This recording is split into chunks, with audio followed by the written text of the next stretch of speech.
I mean, the good news is I took 2 COVID tests and I am not COVID positive. So whatever the fuck is getting to me, it's not that.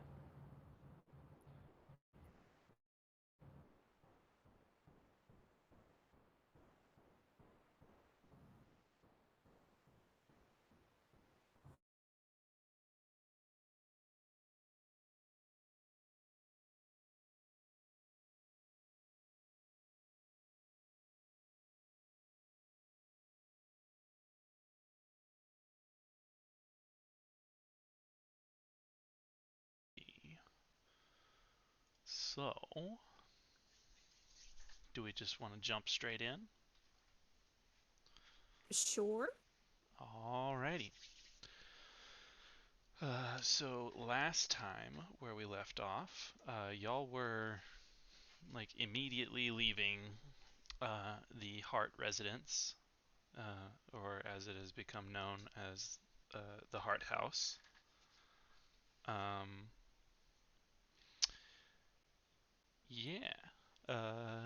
So it is getting late in the day. So where are y'all just gonna head back to your rooms and go to bed, or do you have something you want to do? Um, Call's going to want to say or say, um, you know, this happened. We should have a conversation about this. We should process our thoughts and then have a conversation about this. I really need to run right now. And then they are going to go look for their fucking brother. Okay. But actually, you know what? Real fucking question though. Did I don't remember if Jester told us where he was staying. He did tell us, right? I don't think so, actually. Fuck. So Call has no idea where to look for Jester, do they? I mean, there is a finite amount of inns in the city. Oh well, they're gonna go looking. Uh, the sun is probably like starting to go down. It's probably after 6. Okay. Henry and Ren heading home, or what?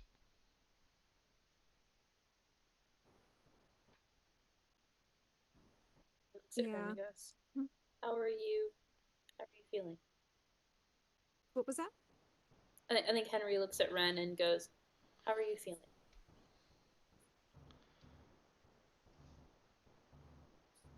Ren does not look like that's a good answer.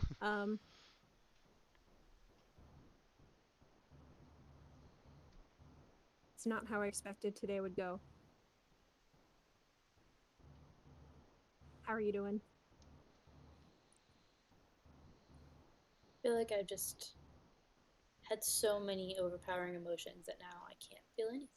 So better than earlier, because not bad, but I probably need to go and just lay down. Yeah. Do you want to walk back together? Hmm? Do you want to walk back together Walk back where? home? I think Henry. Do you want to like? Do you want to go back to your rooms, or are you planning to go somewhere else? Um, I was gonna go off by myself for a little bit. Um, but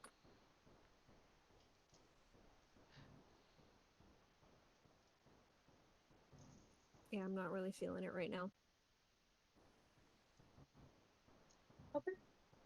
Okay. I'll see you tomorrow. Yeah. See you tomorrow. All right. Bye. Bye. All right. So let's go ahead and jump. Uh, okay. Call, make, and what's your plan for finding Jester? Um, Call is probably going to go to the first moderately upscale inn that they can find and see if anyone from the Lord's Alliance was staying there. Okay. Because they might not know. Make an Go investigation ahead. check for me.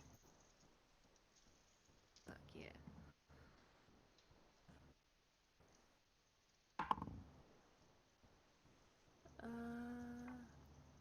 That would be a 17. All right. So they aren't at the first place you go to, but when you ask about it, the innkeeper actually is like pretty quickly realizes that they actually do know where the majority of the elven party is staying. Like all of the, like everyone that came into town with, mostly elves or at least part elf, and points you to the correct inn. So it doesn't take you long to get there. Like we're probably just barely pushing 7 p.m. by the time you get to the inn that most of the elven delegation is staying at. Okay. Call is going to walk inside and first take a look around to see if they can spot Juster, presuming that there's, like dining and stuff at the base of the inn like there is in most old-timey crap. Mm-hmm. And then if not, they're going to ask someone who works there. Okay. Just give me a perception check. Okay. Another 17. Okay. So you do see Jester sitting at a table, just like having dinner. You also see a few other people that have from the like a few other people from the Elven delegation. You see the very very large man, and just a couple other people that were present in the marketplace the day that y'all were looking around. You do not see the War Duchess Prinahiza. Okay.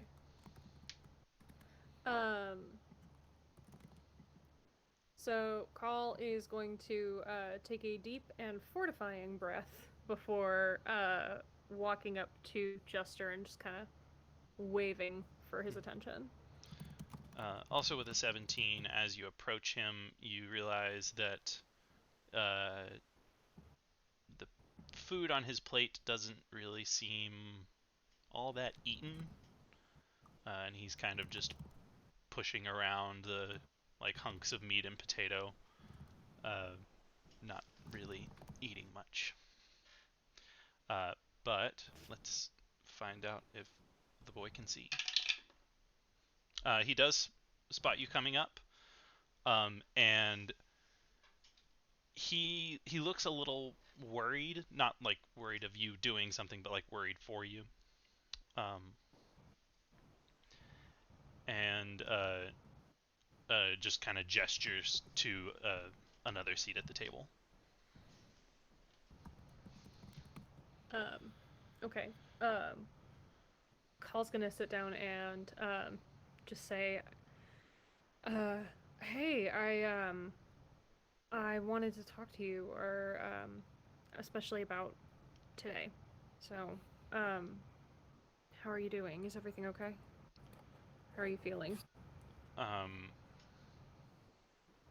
He laughs a little bit, like a very humorless laugh, and then says, "It's kind of crazy you're asking me how I'm feeling after having to do that today." Yeah. That is exactly what I wanted to talk to you about. I want you to know do I was doing my job. That does not mean I stand by what happened or I support everything happened so fast. I do not condone what happened today. And I want you to know that. He's kind of nodding along with you as you're talking. Um,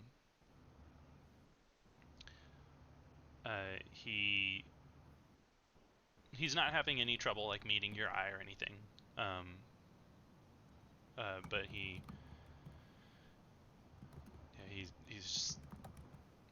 he seems worried for you, and he is like, well, like, why were you the one up there? Everyone else just seemed to be like a run-of-the-mill guard. Why were you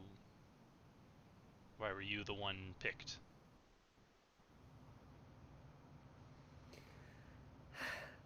I don't know if me specifically is the right answer, but unlike run-of-the-mill guards, some of us in the Corps of Blades do have more training on perception, and with an execution this quick, with an execution this motivated, it wouldn't be surprising if there were people or activities to watch out for. And given what happened, I'd say that was the right call. So I guess it's just some members of the Corps of Blades have better eyes. Give me an insight check. Okay.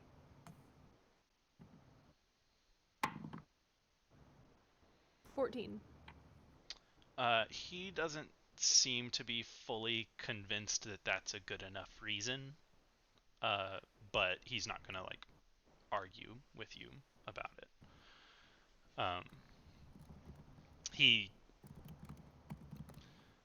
He looks kind of sorry for you. And you don't like when he looks at you. There's no blame. There's no betrayal.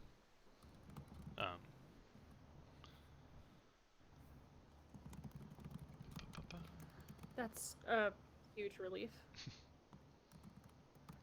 It's a good thing you didn't roll really crappy there. Yeah.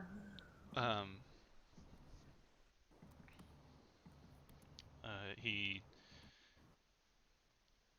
looks at you for a second and just kind of sighs and then says, well, do you want a drink?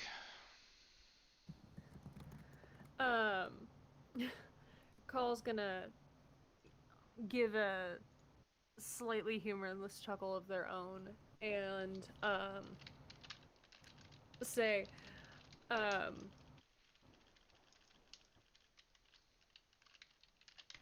you know what? That would be nice, but I'm calling it right now. 1 is my limit. He waves the bartender over. Excuse me. And they just give you some stout ale. And nice.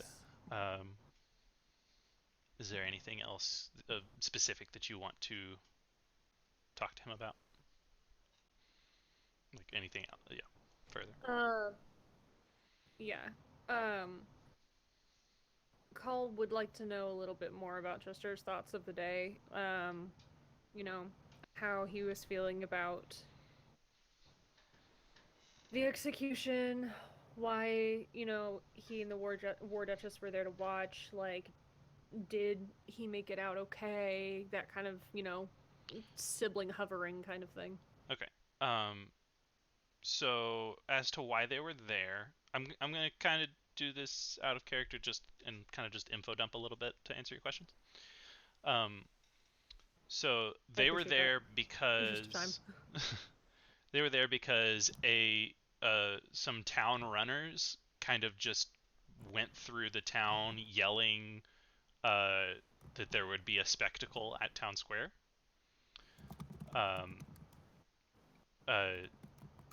For him, that's what he heard. Turns out this is also from him, but other people said that they knew it was an execution. So it just so happens that the herald that they heard didn't use the word execution; they used the word spectacle. So that kind of gathered the crowd. Those that a lot of those that didn't know it was an execution still got riled up and excited when they found out it was. The War Duchess, stayed, so Jester had to. Jester did not want to watch an execution. He does not like the sight of blood, and he does not like watching people die. The latter a bit more than the former.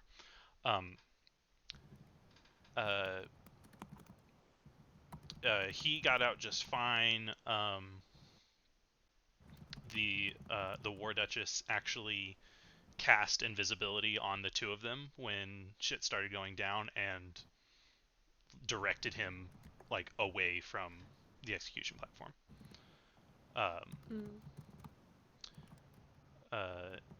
So like they weren't actually there when the execution happened because they left when shit started going down. But he did hear that they, ended it. Gotcha. Was that all of your questions? Did I leave anything out? I think that got everything. Okay. Yeah, I think those are the only like pertinent questions that Call has. The rest would just be, mindless catch up between siblings who are trying to get to know each other again. So I'm going to say that this conversation would definitely take long enough for you to finish your drink. Are you hard and fast sticking to the one drink, or would he be able to convince you? Like, is there any chance he'd be able to convince you to get another? Nah. Okay. If Call was going to get anything else from the bar, it would be food. Call is sticking hard and fast to that one drink. I suppose it would be. I mean, it is like dinner time for you, so we'll say that you go ahead and take care of that there. If I mean, it would be a silver for a meal, silver piece. Okay. I will go ahead and take care of that then. Juster bought your drink. That's sweet of him. So yeah. After your catch up, he is not holding to one drink and is like he's not trying to get hard drunk as fast as he possibly can, but he is not being he's not planning on driving home tonight. I mean, that's fair.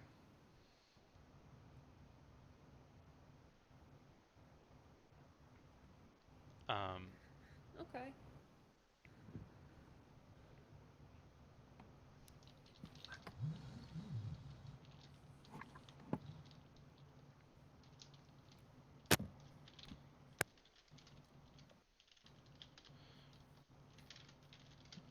Okay.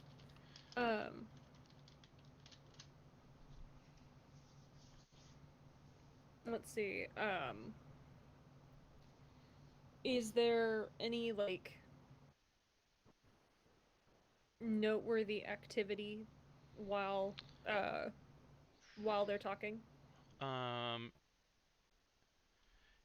After a little while, Jax comes in to perform, but as with the last bar that you were at, he kind of intentionally does not meet your eye because he doesn't really, because you know why. Yeah. Who came in? Do what? Jax came in. Jax, yeah. Okay. Like pretty quickly after you got there, Jax came in.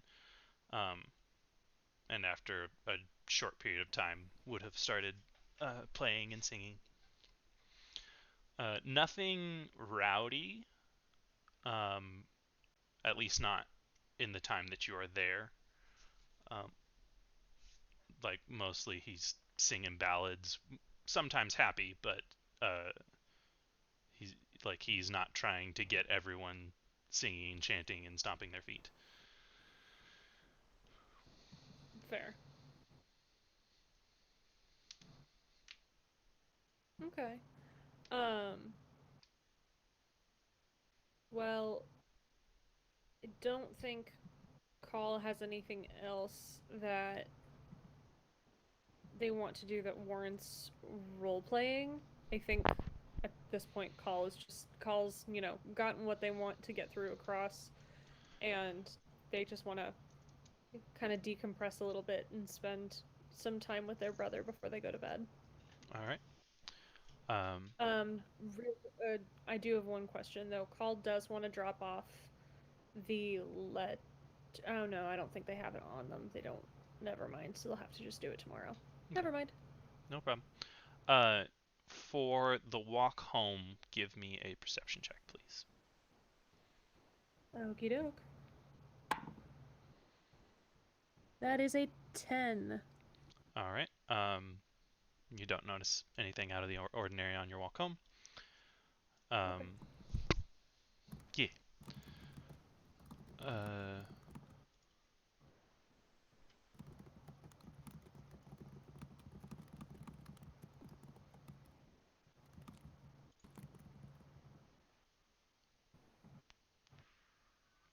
Okay.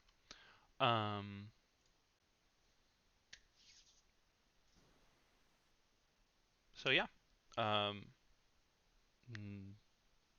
Nobody else has anything they want to roleplay for the night? I guess the only other thing Call would need to do before they go to bed that night. Sorry, Asher, you raised your hand? No, you can finish. Okay. Is they'd want to peek at Zerka's office to see if she was in for a report. I guess it depends on what time it is. If say I guess Zoom Call would be arriving home around 10. Yeah, roughly 10, and I mean, as far as you know, Zerka doesn't sleep. Fair. But she is not in her office when you return. Okay. In that case, Call's just going to flop into bed then.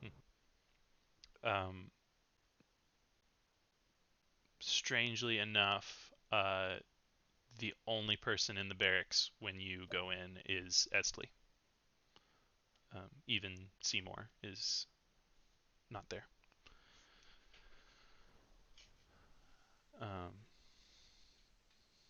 Maybe they took him out to try to cheer him up. I hope so. I hope so. Did Henry have something he wanted to do? The first perception check on the walk home. Oh, go ahead. Make one. This is a 4. You find a rock that you think is pretty, but then when you actually pick it up, it was just an illusion, and it's just a regular rock. That is so horrible. I'm sorry. You rolled a 4.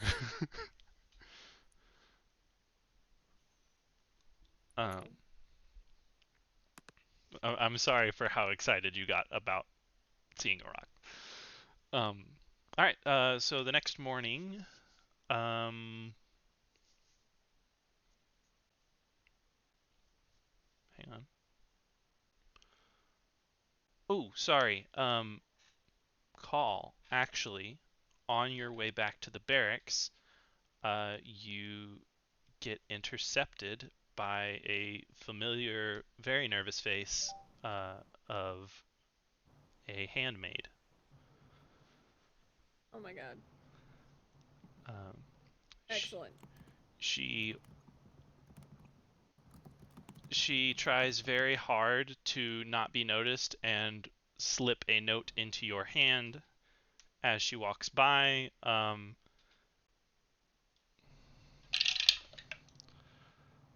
And manages to actually get it in your hand. Impressive. But also, like, it was not stealthy. Nice. Yep. What do you do?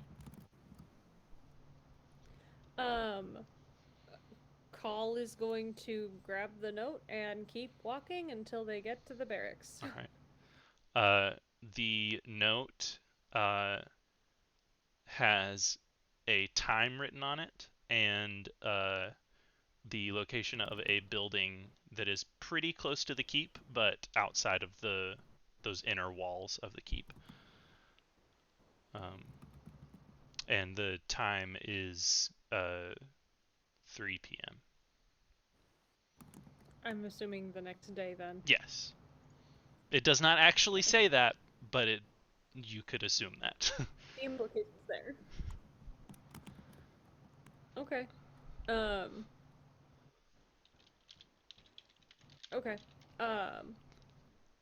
Does Call know or not Zerka? Does Call know Etzley's like routine? Like, is she gonna be there when they wake up in the morning?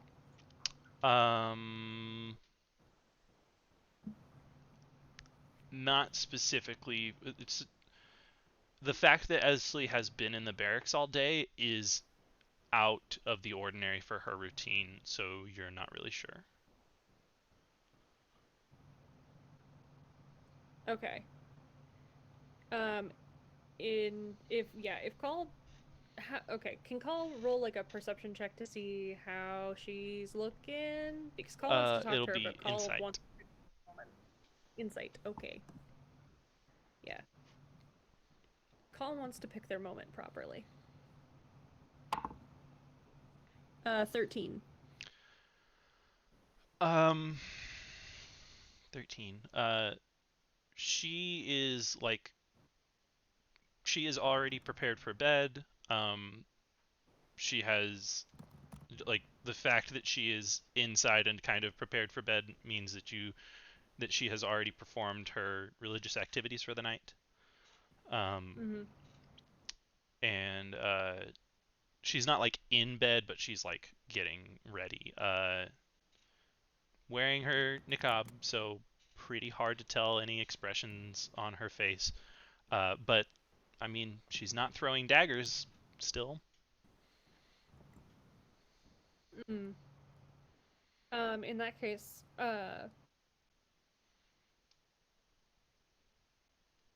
Call is going to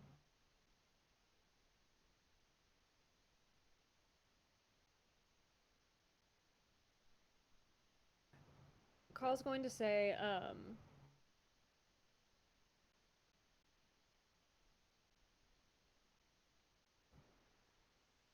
nope. Call's not going to acknowledge it. Call is going to pick a different moment. Call's just gonna give good nights and go to bed. Alrighty. With that, okay.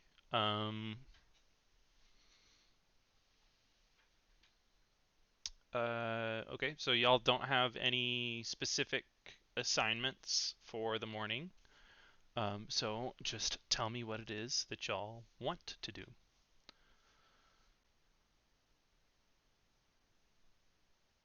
Needs to go and find the other two. Okay. Who are you heading to first? Sorry? Who are you heading to first?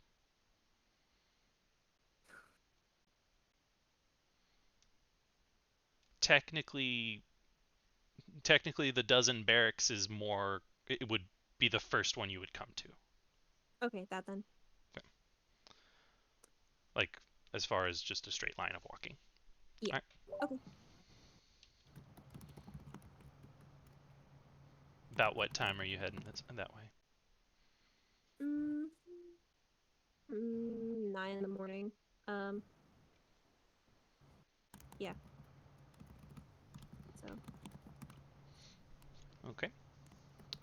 Also, Ren's a little bit more cleaned up than usual. He's just not wearing a hood. He's not even wearing gloves.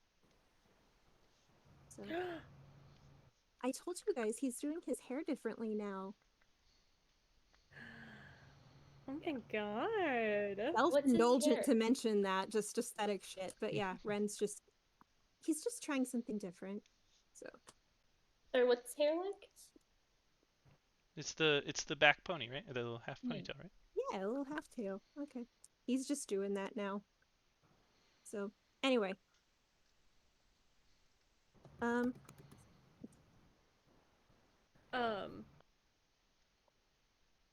Yeah, he'll go and stop by the barracks and check on Call.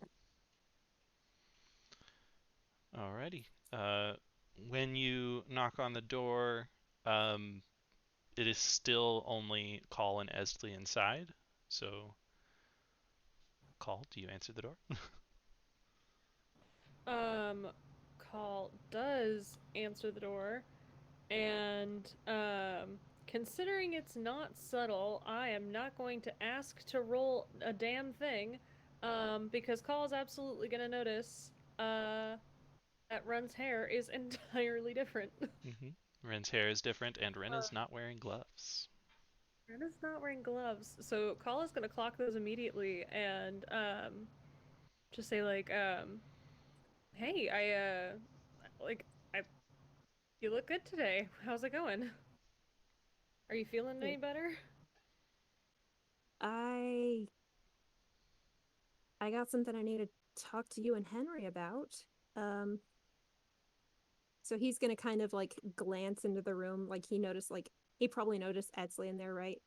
Yeah, she's kind of like all the way at the back of the barracks, but yeah, like he's gonna be looking, but yeah, he's kind of like a quiet, like, is this a good place to talk kind of, because they've kind of been using Call's goddamn living room, bedroom as like a plotting station. So, but yeah, so he just like they just need to find somewhere to talk. Yeah, Call's gonna be like, oh, would you like to go for a walk? Yeah, let's go. Okay. As they're heading out, Call is going to, kind of like throw a shout to Edsley, on the way out and is like,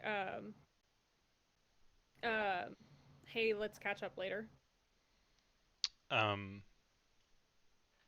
She just raises a hand as you leave. Cool. Kind of a acknowledgement wave, sure type thing. Yeah. And with that, Call is going to gesture Ren to lead the way, and probably at that moment also have that moment where they like look at their hand and then remember that Ren's not wearing gloves and look down, and then they just kind of shake themselves and move on. All right, I guess we'll go get Henry. Yeah. Yeah. Yeah. Yeah. Henry. Henry is awake, but he is in the middle of his braiding, so he's still kind of grumpy when they arrive.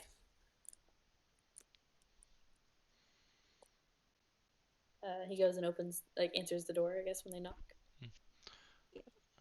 Patch is not here. He said something about an assignment by the West Gate when he left. Okay, and what's Warren doing? Right now, Oren is fiddling with a kind of like an inch and a half wide sphere of metal, and he is just kind of messing around with it. He's got a couple of vials and such set up that they can be heated, and he's doing some alchemy shit. But whatever he is doing, he seems to be trying to do it to this inch and a half metal ball.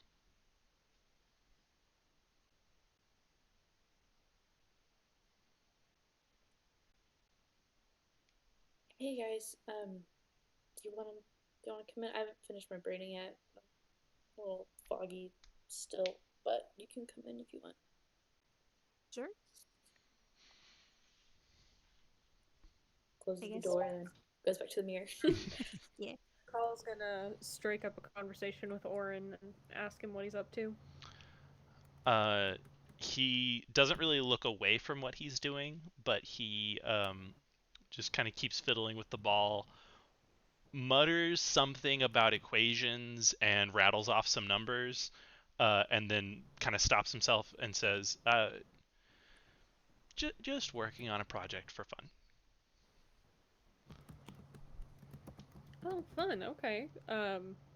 Anything I would understand? He give me a raw intelligence check. Raw intelligence check. Okay. We'll find the fuck. Oh man, 7. For a second, these are very, very similar numbers, and the 1 and the 7 are right next to each other. So for a second, I thought I crit failed that. It wasn't great though.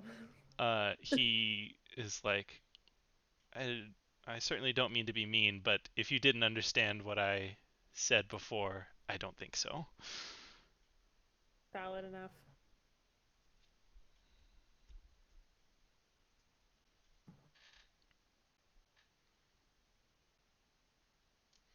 By the way, just a little thing. The mirror in this room, there is only one, whereas everything else in the room is like doubled. It's very, this is a room for 2 people, and so you each get one of everything. So there's a small desk, there's the bed, the 2 of everything. The mirror, there is only one of. It has kind of a vine wrapped border around the glass. And the glass, the surface itself, only when you look at it from the side, doesn't look all that flat. However, if you look straight into it, it still reflects accurately. But from the side, it's kind of rough. And this was, I'm Asher doesn't know about this either. Patch made this mirror for you, and seems to have put some kind of enchantment onto the glass to do the actual reflection, because he's not a glass blower and couldn't make a perfect sheet of glass. I love him so.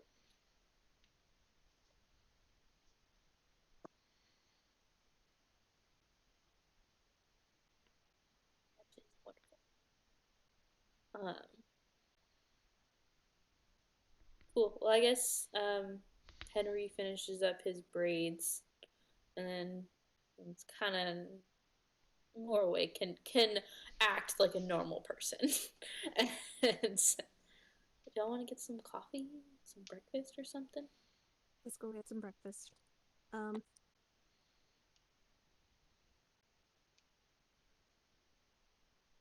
Did you have something?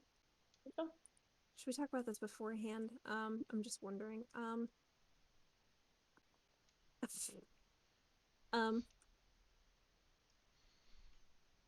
Yeah, breakfast first. Are y'all just going to go to like the mess of the Hall of Light, or are y'all going to like go to a restaurant? I was just thinking a mess. Okay. It is busy. I mean, it's breakfast time, so anyone who isn't on some kind of assignment right now is in there eating. Lots and lots of people. At 9 a.m.? Yep. Okay.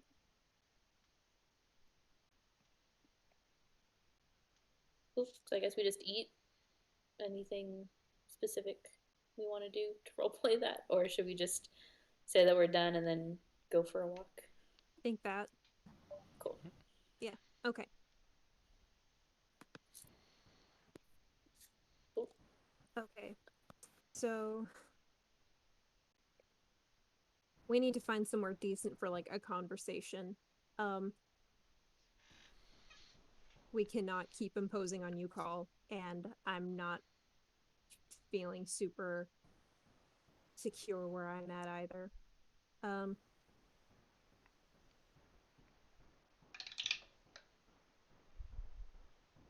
I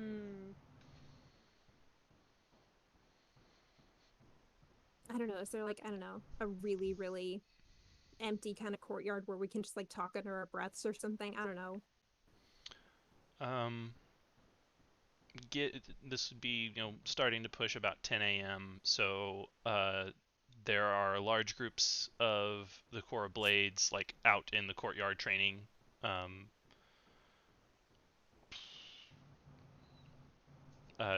there's not really there's not any other courtyards in the city that y'all could get into. Like any other courtyard would be like private to a residence. What could it happen in Henry's room? Or does Ren not want Orin to hear? I don't see why it couldn't happen in Henry's room. Okay. So I think Henry offers that. Go back. Cool. Okay, let's go back. So we had breakfast, and we're gonna talk. And okay. When y'all go, poor Orin. When y'all go into when you get into Henry's room, Orin is cleaning up a liquid off of the desk, and there are small pieces of glass. It seems as if one of his glass vials shattered, doing whatever he was doing. And he is just muttering angry words under his breath as y'all come in.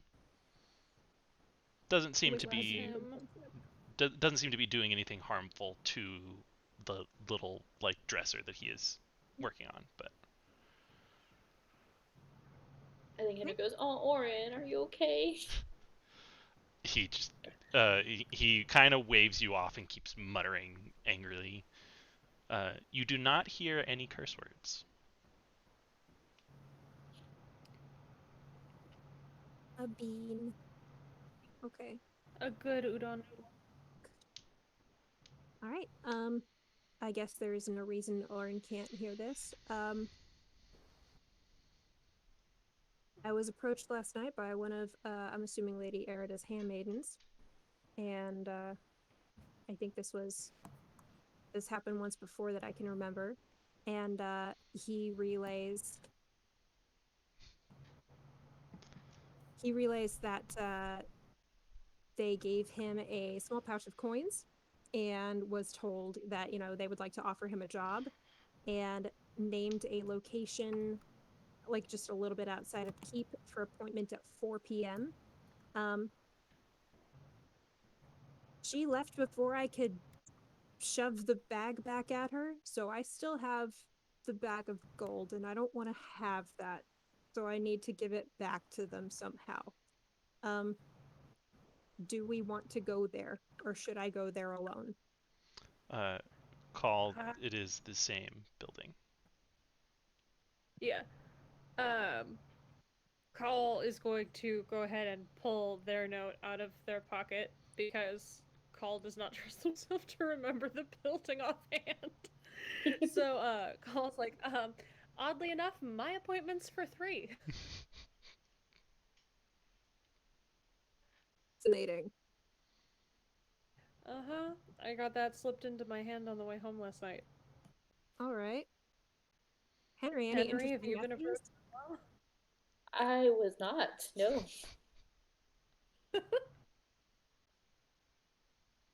I'm not very sneaky though, so.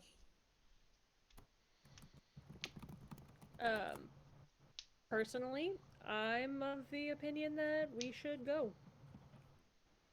I agree. At this point, I I very think we much should. agree. Yep. I think we should go ahead and take the meeting in good faith on our own. And see what comes of it.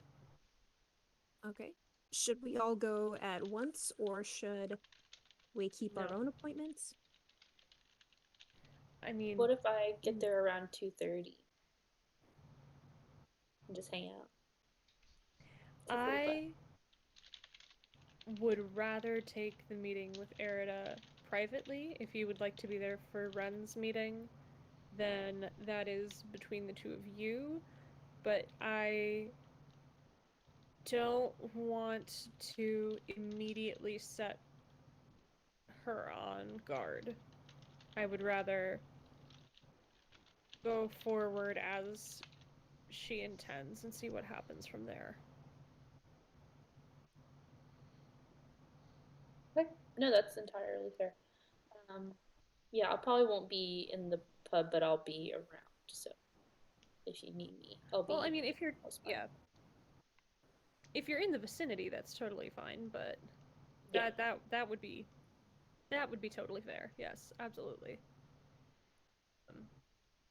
Besides, especially given last night's revelations, she's probably very easily spooked right now. So better to play it safe. Yes. Okay. Freaking wrote a plotline about it, and I couldn't remember that Erida was pregnant. I was like, Erida doesn't know that the Hearts are planning a coup. What's going on?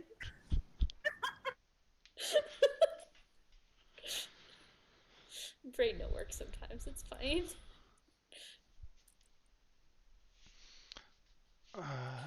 Is there anything else y'all would like to do before this, or do we just want to? Yes. Yes. Okay. Yes. We're so good. many things. I have so many things. Yeah. I think because Oren's like invested in his sciencey stuff, right? Okay, so I think Henry lowers his voice significantly and says, "Guys, I think Oren's going a little bit crazy."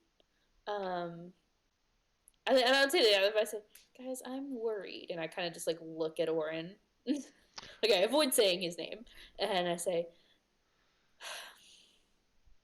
"Should we let him read the book and try to find an antidote and start working on that?"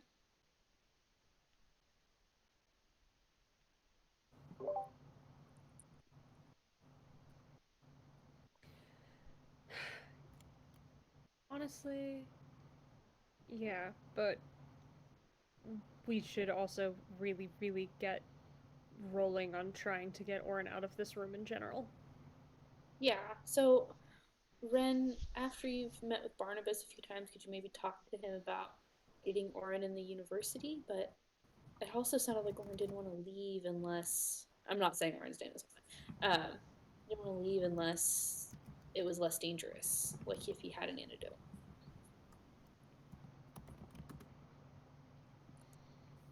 I think I should have another conversation with Barnabas.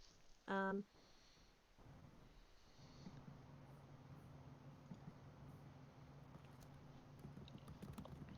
think you're right.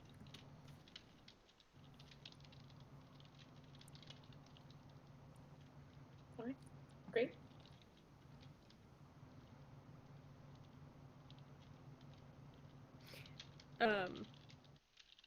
Ren's the one who has the book, right? It's Yes. in his room. Yeah, in the lead drawer. Yeah. So consider this. In order to take our minds off of this afternoon, go get the book, bring it here, let Oren flip through it, and while all three of us are here to protect him, we all do our hair and I teach y'all how to do your hair. Which, Ren, by the way, I'm loving the look. I would enjoy that. That sounds good to me.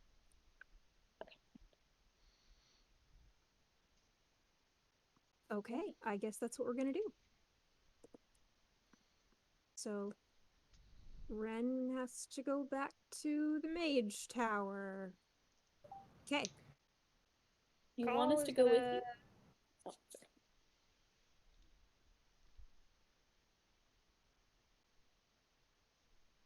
Paul's gonna what? Oh, I was waiting for your question to get answered. Oh. I asked Ren if he wants us to go with him. Nope. Okay. All right. I'll see you guys back here. Okay, see you in a minute.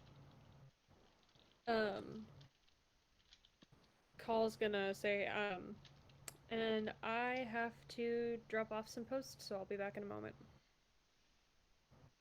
Okay. And they are going to go drop off the fucking letter.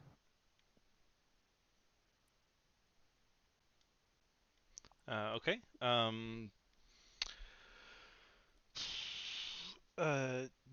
Like buying the post for where you are sending it,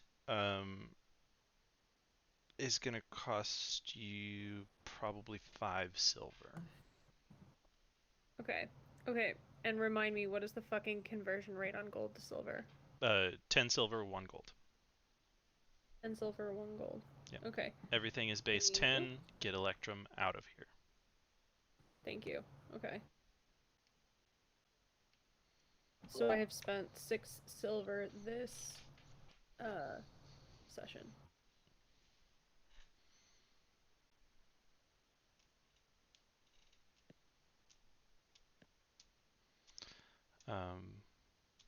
Okay. Give me perception checks, both Call and Ren. Before Ren leaves, Henry gives him the bag of holding. Okay. That was It was how much? 11. 11. Okay. Um.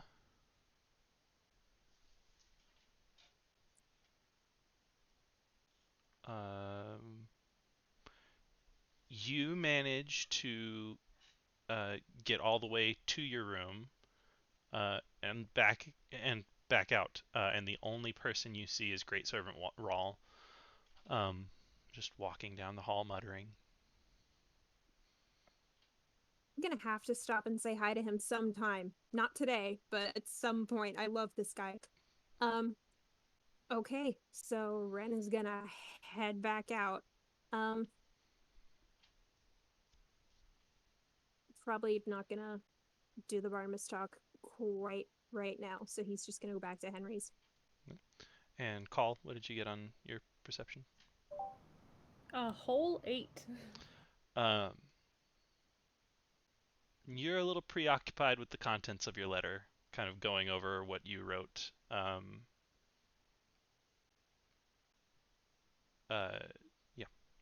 So did you, by the way, did you ever get Jester to like sign anything or write anything on it as well?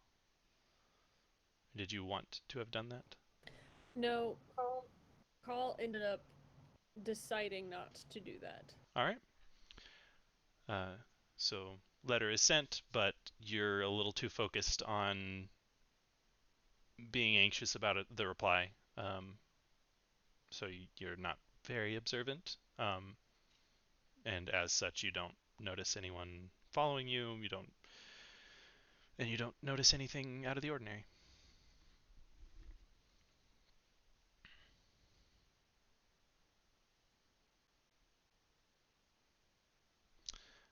So you all return to Henry's room. Ren with both books or just Oren's book? He had I yeah, think he had Call has Orange their. book. Yeah, Call has Call their book has still. their book. Yeah. Yeah. All right. That's where you're at. Okay. Insight check on Oren right now. Yeah, go ahead. So now Okay. what do I think when I look at him? At a nat 1, looking at Oren right now.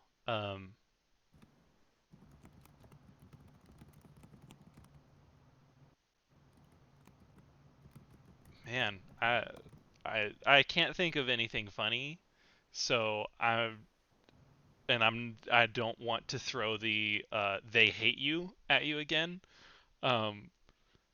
So I'm just gonna say that you, like, in the back of Henry's mind, he thinks, "How's Oren feeling?" And then never actually looks at him with that in his head. So Funny. you just casually think, "I wonder how Oren feels right now," and then never follow up on that. Cool. Sounds like something Asher would do. And just real quick, I need to send a DM. But you are the DM.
Okay. Go ahead.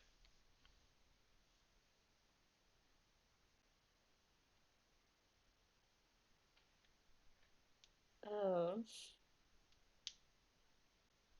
Hey, Oren? Henry says uncertainly. Everyone's here? Yeah. Okay. Oh, no. While they were gone, I think we talked about the thing that you jammed me about. Mm-hmm. And are they able to do the whole thing while they're gone? Or No. is it just Oren kind of says what I need to do? Oren has a prototype that he says is not ready. Okay, cool. Okay, so then when everybody's back, I think, and he says, well, Oren, we have the book that you had when you were, and then kind of gestures at what the book that Red's holding. Say, do you want to look through it to possibly find an antidote, or just kind of go through it and find what's going on with it? He looks a little nervous, but he reaches for the book and says, "Are y'all going to be staying here with me?" Yes. Oh, okay. Okay. Yeah, absolutely. I would love to look through this book more. I think there is good. I think there's good to be done from it. I mean, like I said, even the part of it that I used to weaponize that poison, uh, like it isn't a recipe to weaponize it. I had to figure some things out myself. So I'm really happy that y'all are giving me this opportunity. Great. Well, yeah, we'll just be here if you need anything. Let us know. And we'll be here for a few hours, and then when we need to leave, we'll probably go and put the book back in a safe place and He just do kind it of in session. nods along as you say that. He turns back around, kind of sets his alchemy stuff up on a higher shelf to cool, and puts out the very small fires that he had going. Um, Clears the space, lays out the book, and just starts going to town reading. Ren might actually want to talk to Orin real quick. Go ahead. He does want to just clarify, like, if Orin, like, is that what he wants to, like, start at the university? Because Ren can talk to Master Barnabas if Orin gives the okay, like, if he's sure. Like, there might be some of Orin's, like, records from, like, when he was supposed to come to the university at first, because, like, he was captured on his way there, right? So there might still be, like, records of, like, who he is and, like, his admissions or something. But He is significantly shorter than you. First of all, you know, Ren is tall, and he is not a very tall dwarf like Henry. So he looks up at you and says, I would absolutely love to have access to the library and the teachings at the university. But right now I feel like a weapon, and I don't like that. So until he kind of holds up the book, until I am safe and this is safe, I don't really want to go inside the university. Okay. Let me know if you need anything. He gives you a pretty low nod and goes into the book, seeming rather eager. Okay. Nice. Alrighty. So, are y'all just so y'all are going to be doing each other's hair? Is anybody going to in any way try to help Orin? Ren would. Yeah, and Call wants to honestly give another go to the nursery rhyme. Call does, however, want to respect that this is something that Henry wants to do, and so is going to suggest that they kind of split their time so that Henry does not feel like his suggestion and request is being ignored. All right. So yeah, we're absolutely braiding Henry's hair over again. So That's really cute. We're gonna just straight up half and half it. So Henry will be spending time doing braiding with one of you, and the other will be just like helping Orin comb through the book.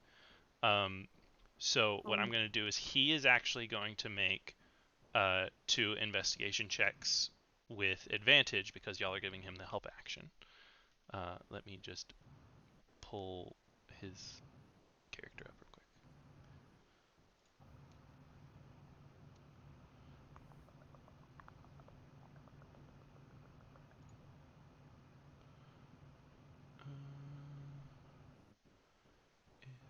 Investigation. All right. Ooh. It's a mod 20 for the first one. Who is going first, by the way? Who's helping him first? I guess Ren will. Okay. Yeah, there you go. Ren's very helpful. So, while y'all are combing through, let me open my document. Because we're doing our hair. Yeah.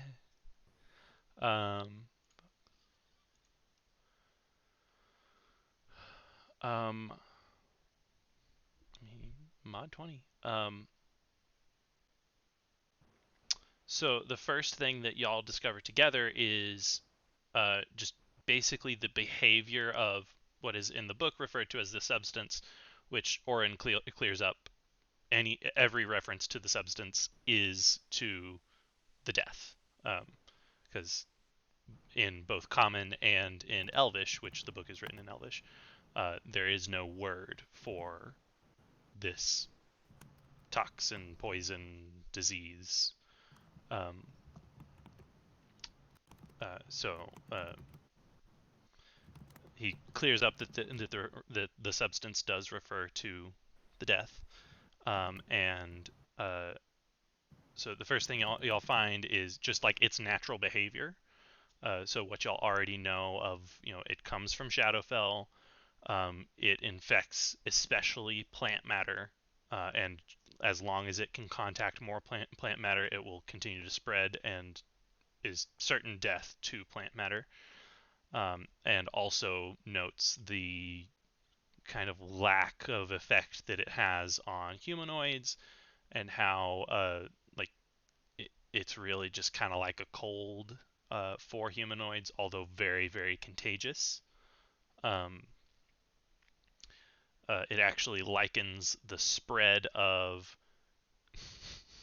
it says the spread is very similar to poison ivy, where it behaves as an oil on the skin, and if that oil is transferred through contact, then so is the disease. However, it does kind of permeate through you, and rather than an oil, it is your sweat.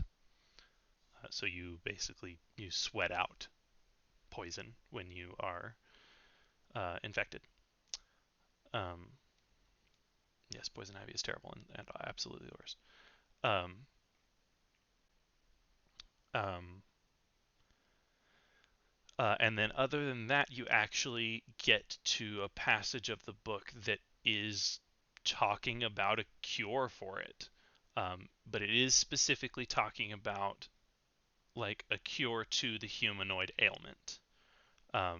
So it does not reference, the lethality of it, but it talks about just some tinctures and such that have been helpful against it, and it references that a greater restoration spell, which is a little expensive, can cure it. Um, uh, but as I said, that's per healer. You don't get a lot of greater restoration, so that's not like an end-all solution. And there is some work towards a better cure. It's not just like written out for you, but it does. So there are a few just like herbalist tinctures that shorten symptoms for it and shorten the time period which a humanoid is contagious with it. Um, but that's about what you get there. So good progress. Awesome. And we still don't know who wrote this or when, or how they know these things. Um, I will say the way this book is written, it is like there is complicated subject matter. So it is at times difficult to understand because the subject matter itself is difficult to understand. But it is written orderly. The thought processes are clear and well written out. It doesn't seem to have been written by a madman, is what I'll say. Yep. And also not written in any kind of code. It is just flat out Elvish. So yeah. So with that, we'll do the trade-off, and Oren will make one more with advantage check. Not quite as good. And are we going to be focusing on the nursery rhyme? Isn't in this book. No, but Call's been carrying the book around with them the past couple of days, so they do have it on hand. Okay. So are you going to try and help Oren with his book and try and figure out more there, or are you going to have Oren help you with the nursery rhyme? Probably gonna have Oren help me with the nursery rhyme, because even if Oren's not great with like thieves' cant or anything, Oren's really good at the technical aspects that might be giving Call some of the trouble with the translating. All right. Does anybody's notes have exactly what Did anybody write down the information I have given towards? Do. Okay. It's in your notes? It's in my notes too. I think it's in both mine and Braun notes, for sure. Yeah.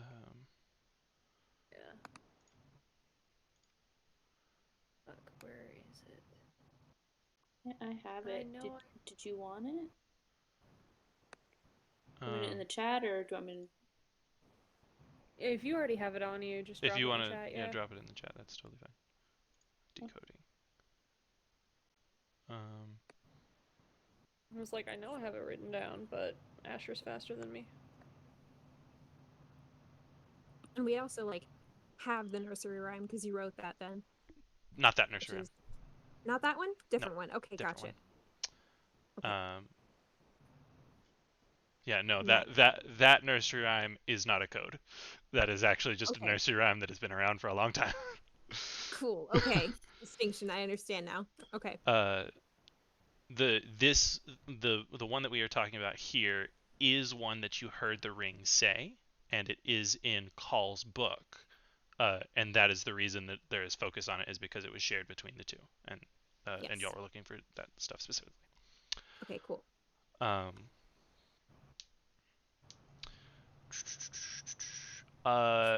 so you have it written out like as best you can in common, correct? Yes, because that was what Ren and Paul were doing the first time. Okay. Uh, as Orin is reading it, he goes pale, like really Yo, pale. shit. And he says, "I don't quite get all of this, but." He points out the synchronized release.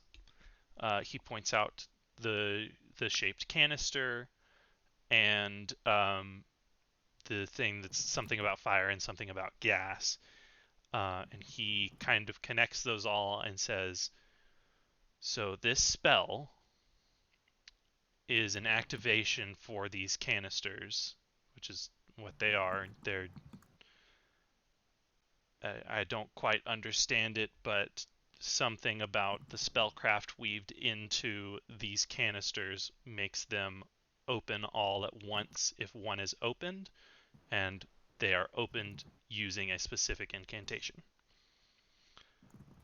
This bit about fire and gas is whatever was stored in these canisters, or whatever was planned to be stored in these canisters, would be released as a gas that he kind of checks some calculations, writes some stuff out himself, and says it would spread faster than any gas I've ever heard of. And I, it would spread really fast. And by the looks of it, I can't make this out specifically. I'm making a guess here, but it looks like any type of fire exposed to this gas would ignite it. This looks like a way to, for lack of better words, cast fireball on a city. Well, that's fun. Okay.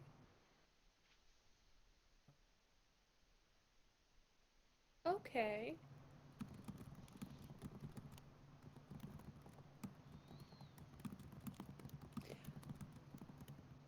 Um.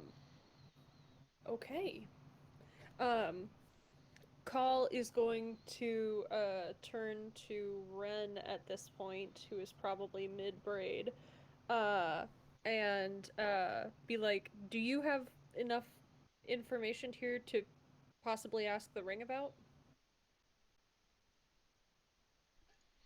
Let's try. Okay. So yeah, we're gonna put on the ring. Okay. Um, man, I want to be creepy. Okay, So be okay if I'm creepy. creepy? Be creepy.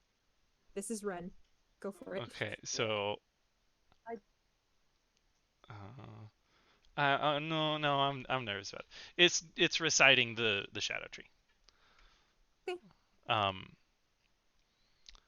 Do it, I do it, don't, do it, do it. It's so good. It's so good. Please do it. yeah, but Just read it. You know how to do a creepy voice. Just read it. okay, I will read it.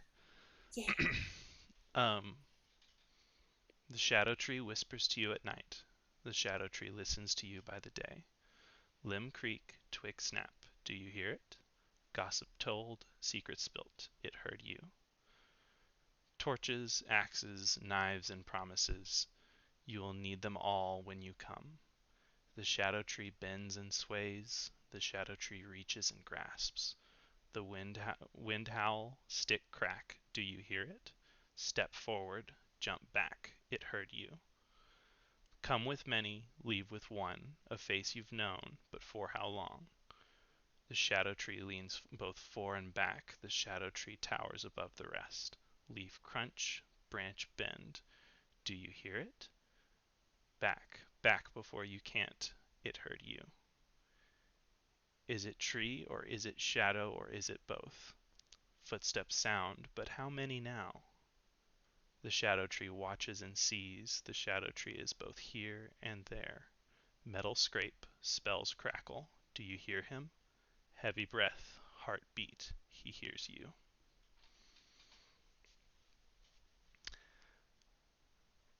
Says it in that cadence too. Love that. It's real good though. It's so good. It's real good. Yeah. Whew. Like how I've been describing it as a nursery rhyme that it's been saying over and over and over again, and then I decided to write that horror. But yeah. I love that. So yeah, this is the nursery rhyme that Ren's been hearing this whole time. Mm-hmm. Yeah, he's been scared shitless this entire time. Whew. Okay. All right. So he's just gonna kind of weather that.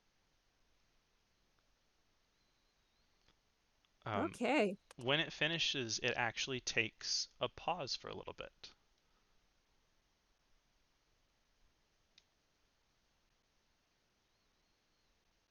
Hello?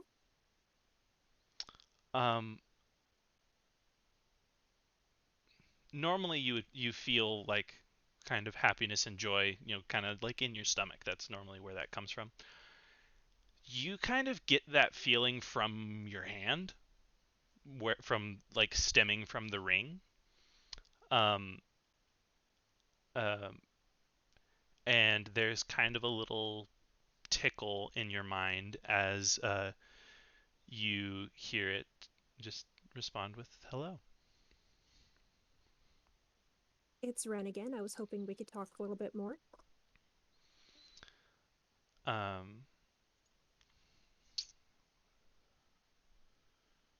Make a persuasion check real quick.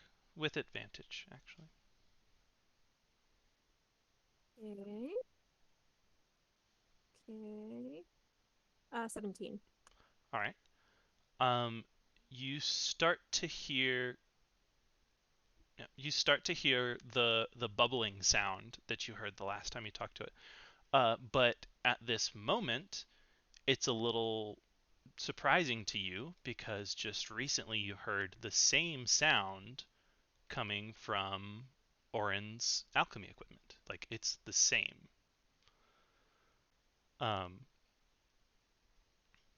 mean, it does sound like water boiling, but you know. And it says, I believe I can find the time to talk. And you feel a small urge to laugh that, like, aside from whatever Ren would feel on his own, like, is extra. Okay. Yeah, Ren is kind of fond of this ring. So okay, he's gonna go into kind of translating between like what the group is saying and like asking the ring sort of like specific questions about kind of leading up to actually like this kind of equation. Um Starting with the nursery rhyme. I forget, has Ren read this nursery rhyme to it before? I think he has. You have heard it say the nursery rhyme. This specific one in the book. Mm-hmm. Okay. Okay. I think he's gonna go ahead and read that back to the ring anyway, just to like, okay, this is our focus now. And he's gonna ask the ring, um, can you explain this to me? So I believe you actually read it to the ring last time as well, and as you were reading, it started like reading with you, like it was saying the words along with you as you read. Yeah. It does that again. And when you ask for it to explain it,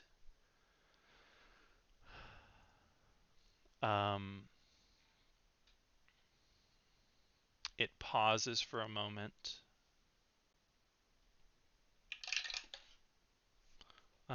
And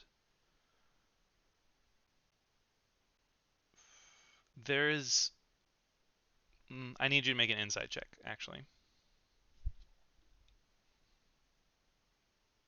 15. Okay. There is a little bit of suspicion in the voice.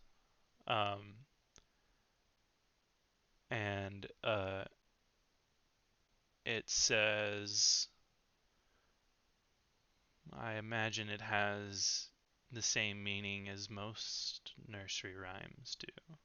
This is not the shadow tree we're talking about, but I believe Yeah, it. the equation one. I believe it is a warning that has been decided to be important enough to be spread in song.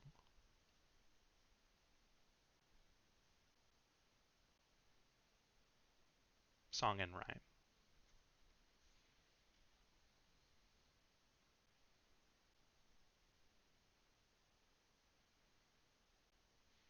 So this is to spread a warning.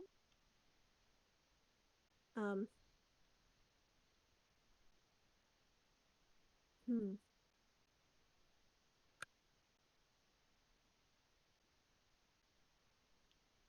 Okay.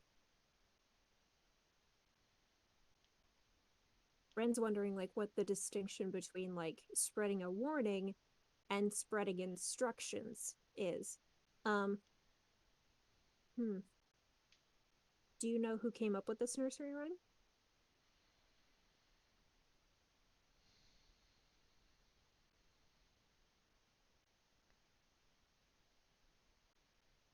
There is complete silence for a few seconds. The boiling sound stops as well. And then finally, it says,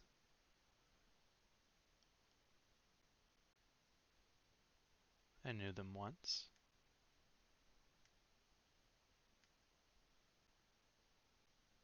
but not again.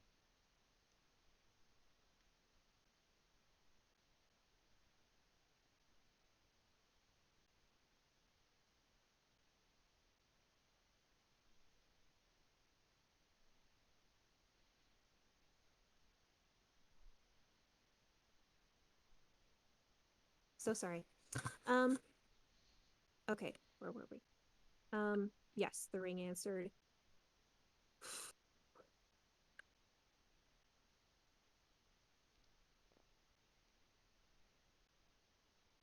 I would like to be a little bit more straightforward with you.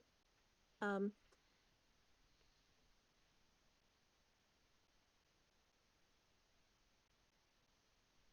think you know what this is, and I think you have an idea. I think you know that I have an idea what this means. I want to clarify that my intention, my foundational intention, is to prevent people from getting hurt. And I would like for you to help me do that.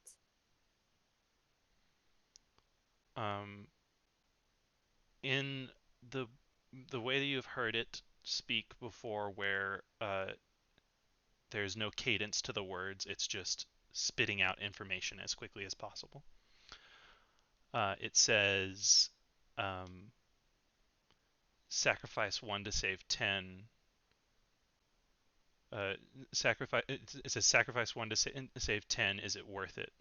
Sacrifice 1 to save 5. Is it worth it? Sacrifice 100 to save the right one. Is it worth it?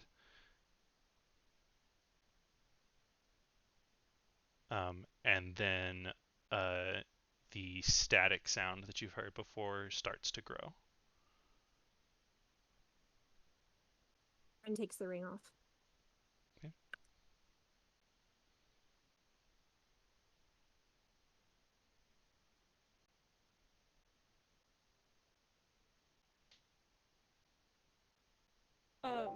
Cal, who has been watching this one-sided conversation, is like, what happened? Are you okay?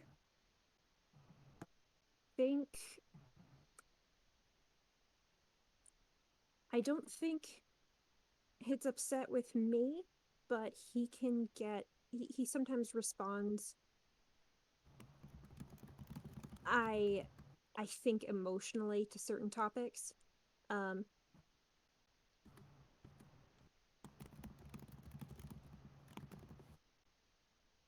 He'll go and relay the last thing that the ring said.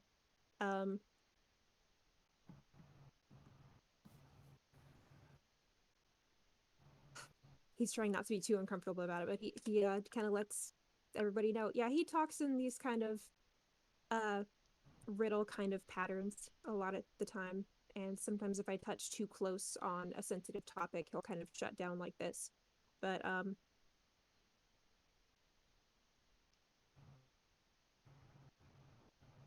think I'll have to try again with him a little bit later. But he definitely recognizes that, and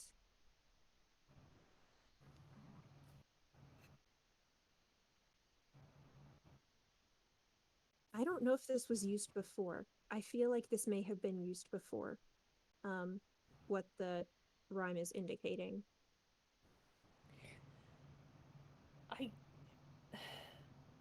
I get the impression that whether or not it was used before, the ring knew who intended to use it and why. And I'm not sure by the sound of it that they agree with its use. And if they disagree now, or, maybe they agreed then, but I don't think they agree now.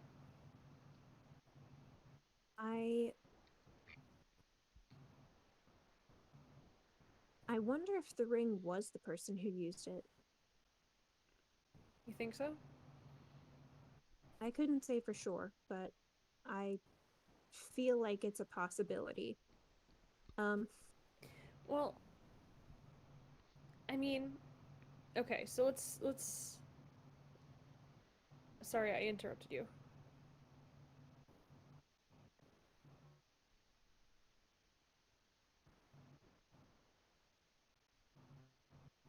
Interrupted Ren. No, you didn't. All good. Okay. All right. Then Call's gonna go, well, okay. So you were told, right? Drake told you that the ring was Oliver, right? That is what he said. I'm inclined to believe him, but I like to be very sure before I say something for granted. That's fair. Yeah, that's entirely fair. So, assuming that he's telling the truth, and that is Oliver in the ring,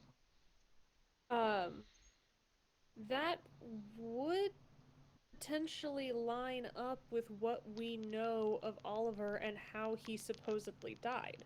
Exactly. Wouldn't it? Exactly. So if it's igniting a fireball and he was essentially a suicidal, do they have the word for bomb? Because he was described as a suicide bomber, whatever. Getting that point across. So it seems to be on track with what Drake's been saying. Do we think that Oliver was part of the 100, or do we think that he was trying to save one person, or do we think that Oliver was the one who was saved, the right one? If that's saving, then they've got a very strange definition of it. But we don't know if Oliver is only in the ring or if he's also somewhere else. Fair. I feel like Ren's kind of like holding the ring. He doesn't have it on, but he's like holding it.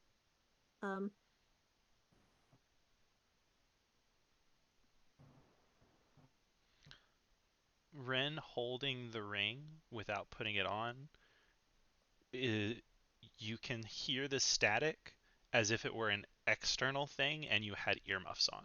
So it's very, very quiet, but you can hear the intensity of it, which uh, it's not like bone rattling or anything. It is a little loud, but and just holding it in your hands, you can hear this static. Okay. Okay. Yeah, he'll tuck it away for now. Um, he gets worried every time he thinks he's upset the ring. But yeah, if this is Oliver, then like you said, a lot of pieces would start lining up. If Oliver was the one who wrote these books, I don't know what that implies for the entirety of the events 60 years ago. Um,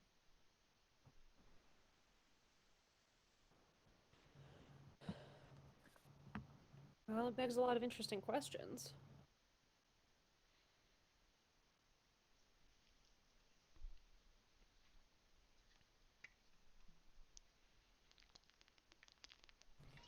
You know,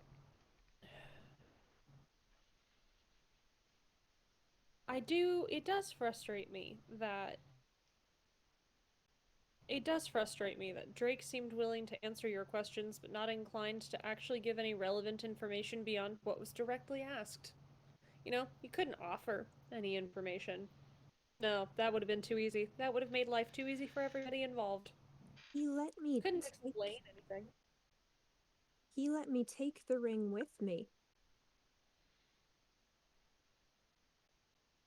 Which is weird. I It, bought this at a discount at Flanagan's. Ren's still like reeling over that. Just how I did dislike Flanagan? the idea that you bought a person on sale. I dislike this too. It's a little disorienting. At least you didn't do it on purpose. Yeah. Um, accidental human trafficking. Um, but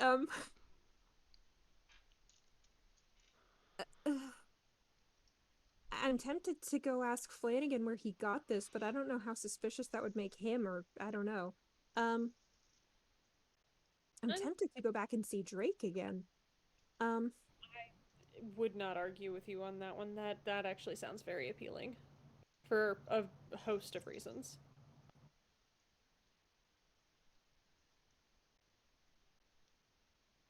You know, you probably would not be the first person to come to Flanagan to ask like further follow-up questions about any of his merchandise. I'm sure that's a thing that's happened quite a number of times over the years. And if Flanagan becomes suspicious of the fact that you're doing that, wouldn't that imply that Flanagan knows enough about the ring to know it warrants suspicion? And like wouldn't that kind of be an answer in and of itself? Maybe yes. not the answer you're looking for, but it still would be one. Also, he was very willing to buy exotic components off of us. So I wonder just how many people bring in stuff that they don't understand to him. Yeah, it's entirely possible he may not understand the stuff he resells. But if that's the case, and he ended up buying it secondhand, like he bought those things from us, maybe he knows more about the seller. Maybe. I'm tempted to go check with him. Um, it's kept occurring to me, and I think it's time. Um, At this point,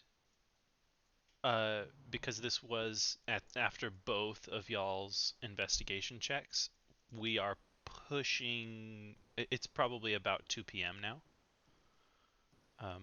because we split the time that y'all had in half. So Okay. Um, How long would it take us? Presumably not very long to get to our destination. So the building that your meeting is at is like not far outside of the gate. It's like you go south out the gate and then it's to the west, just like a couple blocks. So it's very close to here, but Flanagan's is of course on Town Square.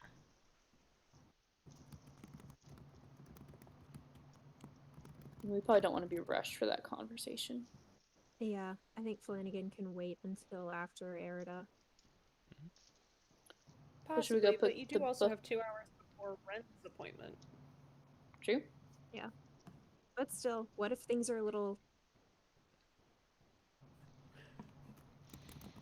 I don't trust that things won't get complicated. So, I would rather leave some time for that. Are we going to explain any of this to Orin?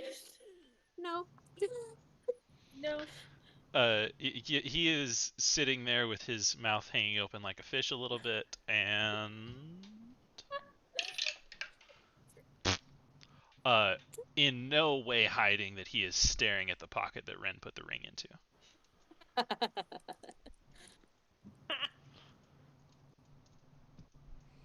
Ren just kind of smiles back at him, like kind of with this implication that there is no way that I am letting anybody else touch this ring. So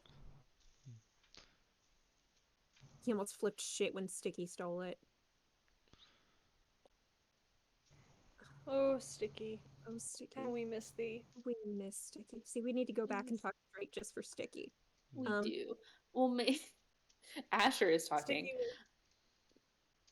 Maybe after the coup, we can go hide in the forest with the thieves guild. Oh my god.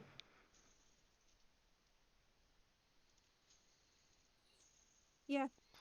That was Henry's plan all along. Ingratiate himself with the Thieves Guild so he has a place to stay. That's the benefit of making friends everywhere, is that if you find yourself in a bind, you have safety everywhere. Okay, so it's Henry doing this out of pure self-interest. Yep. Yep.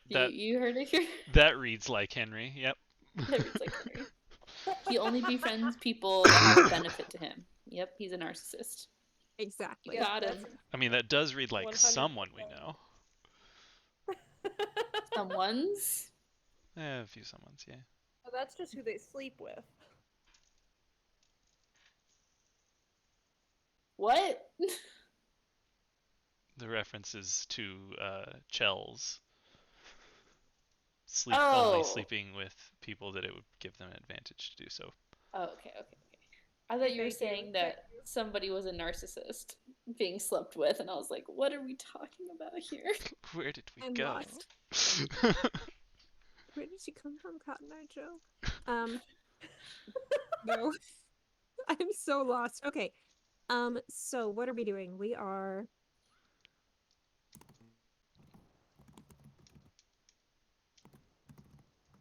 looking at this really cute cat. Yeah. A handsome lad. Kiss him right now. One more for me, please. His paws. Look at how handsome he The is. handsome dandy He's so man. handsome. He's a dandy little man. The boy. So yeah, we are done interrogating the ring for now. We are possibly fielding questions for Orin. Orin is a little too stunned to be tossing questions out. Okay. But also, like, I feel like Orin is entitled to some answers because this is the book that he's been living with for a year, you know? Like, he's helping us translate this shit, and he's helping us, like, understand what these equations mean. You know, Orin's been in this for a year. I think we can, you know... I just think it would be actually kind of awful of us not to clue him in on some stuff. Does that track? Yeah. I think that's fair. But I'd be inclined to agree. it's Ren's secret, so Ren gets to talk about it. Yeah, okay, yeah. Ren talks about it. I bought this ring with a ghost in it at Flanagan's half off. To summarize there. But yeah, yeah, he'll just kind of catch Oren up on like, hey, yeah, these two books, how they're like matching up on a lot of stuff. This book and this ring match up on a lot of stuff with their gibberish and their code. So we're trying to figure out this so we can figure out this. Ta-da. He just kind of nods along. Yeah, like I was not speaking for Ren verbatim. He's hopefully more eloquent than I am, but you get it. Are you going to bring up any Thieves Guild stuff? No, not for the moment. Not a huge part of the story, to be honest, as far as just explaining it.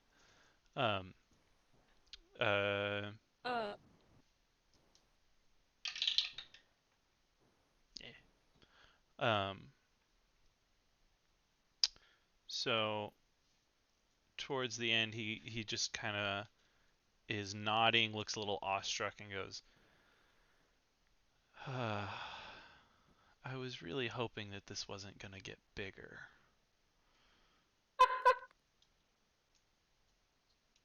And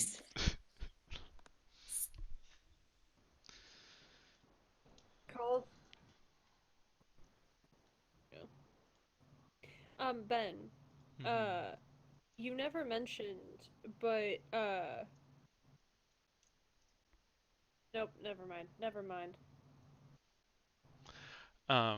Okay.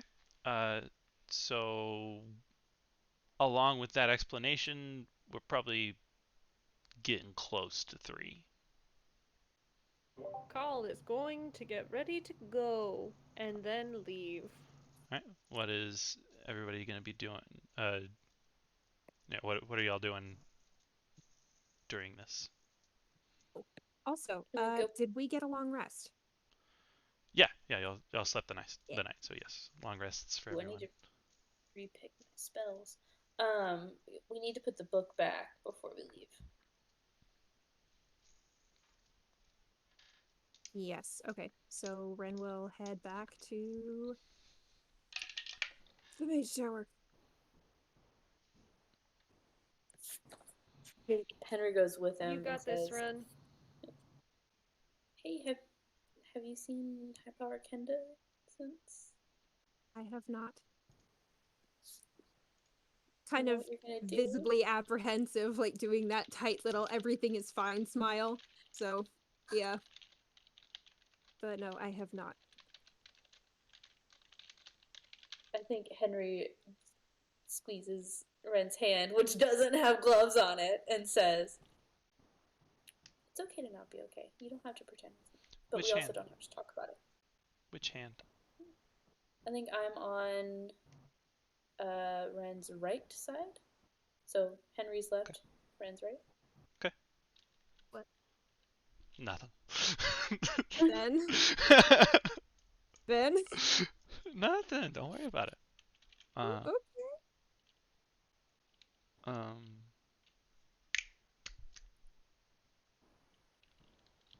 Thank you, Henry. So Friend's gonna head back. He has the bag of holding with the book in it, right? Mm-hmm. Okay, yeah, that's the system we're doing. Okay. Okay. All right. So, call. You get to the yeah, why not? Ren, go ahead and give me a perception check. 17. 17. So you're just going straight to your room, put the book away, and then go back to Henry, or where are you going to go after? I thought Henry was going to go with him to put the book away. I think Ren would rather. I think if he's going to go to the mage tower, I feel like right now he would rather not bring guests. So yeah, he'll run and stash the book, and then come back to Henry. All right. So again, locking everything as he goes. So I was not going to make you roleplay that. okay. Yeah, considering the amount of secrecy and care y'all are putting into this book, I'm going to assume that when you can put it behind a lock, you're going to lock the damn lock. Thank you. Yes. 17 perception though. This time you do not see Great Servant Rawl, who was the only person you saw last time. You see Quincy, but just kind of like down a hall going another way. So it's not even like y'all are going to run into each other, but you do see him there. And just because I want to introduce the character, you see another person that y'all haven't met yet, and you're still not going to meet them, but I'm going to describe them because I wrote them and I'm excited about them. So yeah. I'm actually very excited for new person. This is, you do know who they are. They are the head of the wizards within the Corps of Mages. So Barnabas is head of the Corps of Mages. They are the head of the wizards in the Corps of Mages. They are also the head of the School of Abjuration in the university. Their name is Praetor Paramount Tara. They are a Loxodon, which is a elephant person. Think Minotaur, but instead of bullhead, it's elephant head. And as I'm looking at it, I did not actually write down her physical appearance, but so she gray skin of an elephant on the head. The body is kind of not Ren level pale, but a little like pale enough to notice that they're pale. And they are always wearing a kind of, it's green and it's like a sash dress thing. I don't really know how to describe things. That's a sari? Sari. That's what I would have said too. It's a sari. Yeah. At the very least, it looks like a sari. Maybe not. Maybe no. You don't know if there's any religious significance, but that is for Tara. But that is what she is wearing. I think saris are just a dress. It's just a dress. As far as you know, at least, it's just a dress. There could be religious significance. You don't know. And they are. Let me double check something real quick.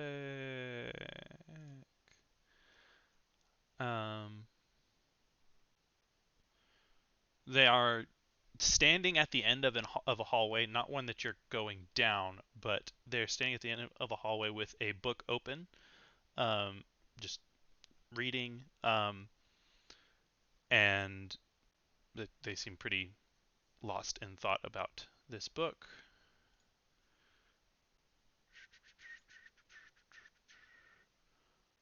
Very big. She is over 7 feet tall. Massive. Um,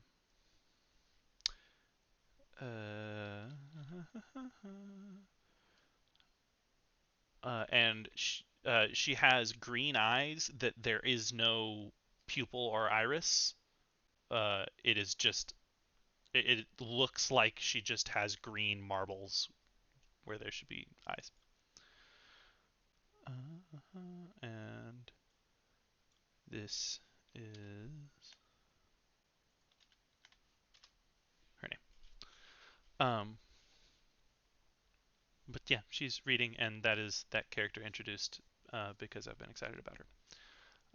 Not really introduced because you don't speak to her. You could, well, I mean, do you go speak to her? Okay. But yeah, so brief side of Quincy, and you see Praetor Paramount Tara. I think you're muted. Does it look like they're walking together? No. imagine looking down a hall to the left and seeing Quincy walk by, looking down a hall to the right and seeing her just standing there reading. She's not on the way anywhere. She's just kind of oddly standing in the hallway, not in the way, but like standing in the hallway just reading a book. Solid. Okay. All right. Ren is gonna head back to Henry's. Alrighty.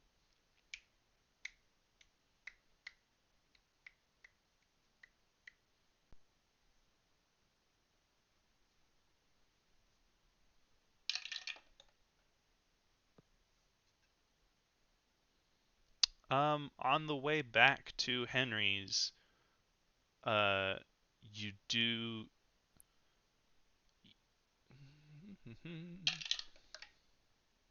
You see Trent, um, just kind of idling. Just he's not watching you. When you see him, he's standing in kind of the shadow of the wall. Uh, yeah, but you do see him. Is Henry? No, sorry. This is on your way back to Henry's house. Henry's. I see Trent. Yes. Okay. 17 perception. Okay. All right. If there's any eye contact, Ren will just kind of nod and keep walking. Yeah, he's not looking at you for the entirety of the time that you see him. Oh my god, I'm so tempted to just like spook him or something like that, but no. Okay, yeah, keep walking. All right. Yeah. So you're back to Henry. Are y'all going to do anything while Call is in their meeting, or are y'all just gonna kind of hang out and pal around? Um, Honestly, we hadn't really established like whether we would wait for Call to get back before Ren headed out. Um, about what time is it? By the time you get back, it's getting close to 3. Like Okay. it's not quite 3, but it is very close. Okay, yeah, Ren's actually just gonna head towards that part of town then. Okay. And yeah. Yeah, just find somewhere. Just wait until his appointment. Henry's going to. Mm-hmm. Okay. So as you get to that area of the neighborhood, we will describe this from Call's point of view because they would have gotten there first. But it'll matter for y'all as well. Oh, 3. Okay, I'm sorry. Yeah. So this is not a commercial area. Like there's not stores, there's not shops. This is mostly houses. And honestly, it's close enough to the keep that. Sorry, go ahead. Say what you're. Sorry, no. Okay, I forgot that my appointment's at 4. So if it's just getting close to 3, I guess we'll stay at Henry's for now and let Carl do their thing. Okay. Cool. Yeah. Okay. Either way, uh, there's not like shops or bars or restaurants or anything like that. For the most part, these houses are still close enough to the keep that they're like kind of considered estates. Um, like big houses. Some of them have even courtyards. Nothing big. Like honestly, it by courtyards it's more like a fairly large front yard that's walled in. Um, uh, but nice houses. You get to the one that you're supposed to get to, the where your meeting is to take place, and there is a butler standing outside in front of the door, who just looks so very disinterested in everything. Um, like so very disinterested. um, but that is the building that you are intended to be at. Yeah, what do you want to do? Call is going to walk up and kind of nod at the butler and just go, I believe I am expected. Um.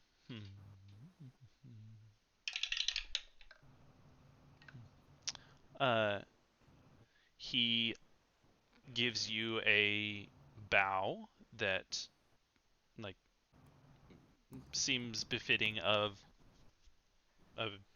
any kind of servant, um, and doesn't say a damn word, but opens the door and just gestures you inside.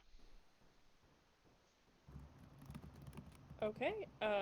Can Call make a perception check as soon as they get inside? Sure.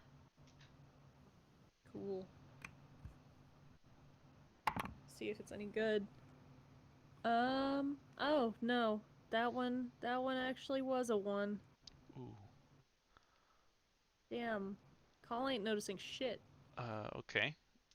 Um, Regret doing this. and your perception bonus is like a 2, right? Or is it a My 1? perception bonus is a 3. 3. Okay. Still, the Dungeon Master's Guide does say that a DC 5 is on the floor in front of you. Um, so yeah, you don't you don't see much. You ain't not really taking it in. That's not great. Okay. uh, yeah, you actually like you walk in and don't really see anyone. So you kind of go into one of the adjoining rooms and you don't see anyone there. So you go back into the foyer or the foyer, however that word is meant to be pronounced. Um, uh, and are there for a while before you see, um, kind of down the hall a little ways, the handmaid that you're now a little familiar with, uh, peeks their head out, just looking extraordinarily confused, um, and like waves you towards them. Wonderful. Okay. Call is going to just go ahead and follow her gesture. All right. So you enter into the room that she was kind of leaning out of.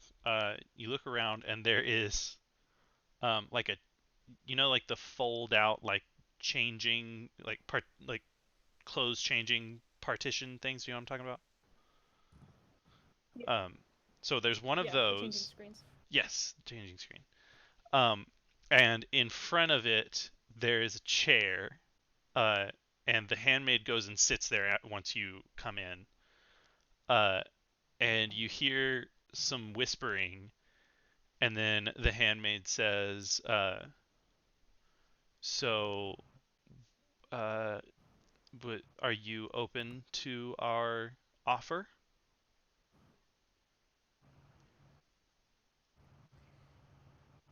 At the moment, I'm inclined to say yes. I would appreciate a little more information on what specifically you would like to know. Um, the handmaid like kind of turns to the changing screen, like turns her ear toward it, and you hear some more whispering. Um, and they say, and she says,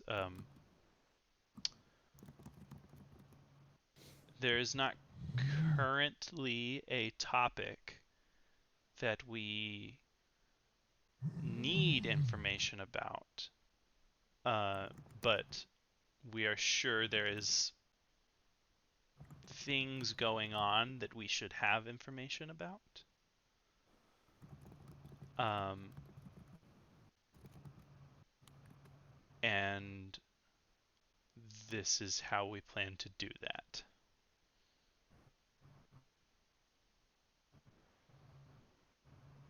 Okay. Call's gonna nod, and now that now that we've kind of transitioned settings, am I able to roll another perception check, Sure. or is this one still carrying? No, go ahead. Cool. Oh, now it gets better. Call turned their brain on. Now it's a 17. All right. Um, so with a 17, you do notice that in the back corner of the room there is a vanity with a mirror, and when you look into the mirror, you can see behind the changing screen, which, by the way, is like in the middle of the room, like not where you would put a changing screen if you were actually using it. But when you look into that mirror, you can see Lady Erida sitting behind the changing screen. Um, and she is just kind of leaning towards it to speak to her handmaid. Um, other than that, there is no one else in the room. Um, uh, and throughout this entire time, you have not seen an armed guard. Just there has just been the butler, who was standing outside, and the handmaid. Are there any signs that well, I guess I can't say the home as a whole because Call didn't notice shit about the rest of the place, but are there any signs that this room, like, belongs to Erida? Like, is this a place that she inhabits, or is this just a room she's using? Um, from where you are, okay. Yeah. So you do notice that there are some white sheets just kind of piled and crumpled in a corner, kind of behind a like a chest of drawers. Um,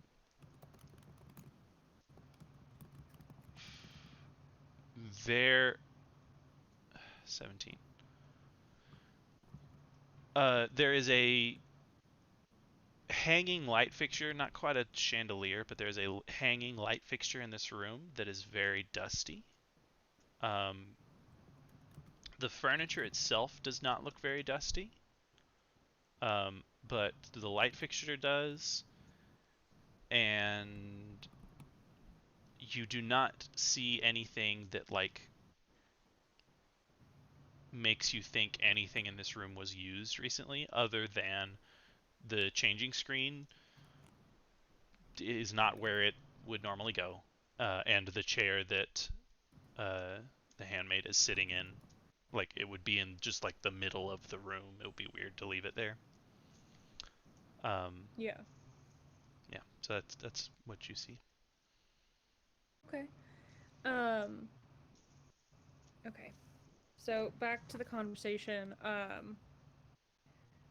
Call is going to say,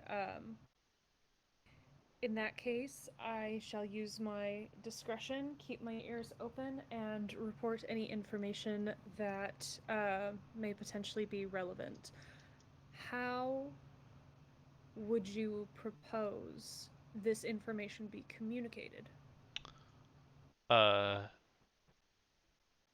give me an insight check. Okay. 12. Uh, it's very clear on the handmaid's face that she did not think of that. Um, the reflection of Erida, it's much harder to pick out exactly how she feels about it. Which, although you do realize she has not noticed that you can see her in the reflection of this mirror. Um, Mm-hmm. but you're looking through a reflection kind of far away. It's almost like double the length of the room to be able to see her, so you're not really able to get how she is reacting to the question. But the handmaid is definitely like, I have that's a thing that we needed to know. Um, and so she leans to the back to the partition, and Erida whispers again. Uh, it kind of whispers for a while, and the handmaid kind of whispers back, and then Erida whispers a little more. There's just a little bit of back and forth, and then finally the handmaid says, um, "Is there somewhere I could meet you nightly?" Um, Call is going to think about it for a minute.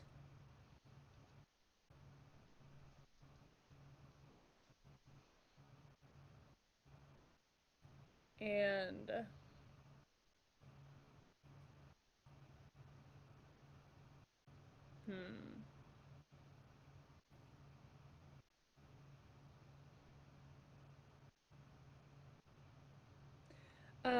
are there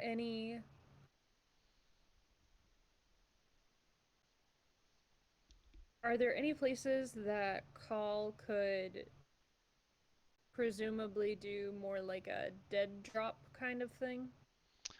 Around the keep that they would know of?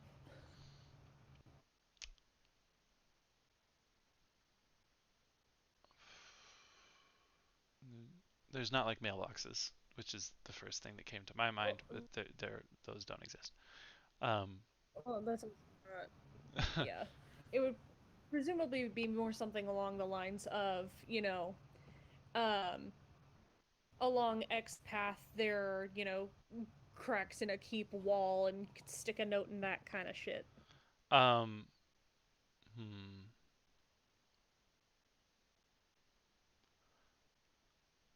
She, it's, are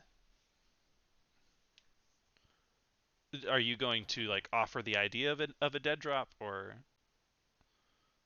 Um, yeah, well, Call was going to suggest that as an option.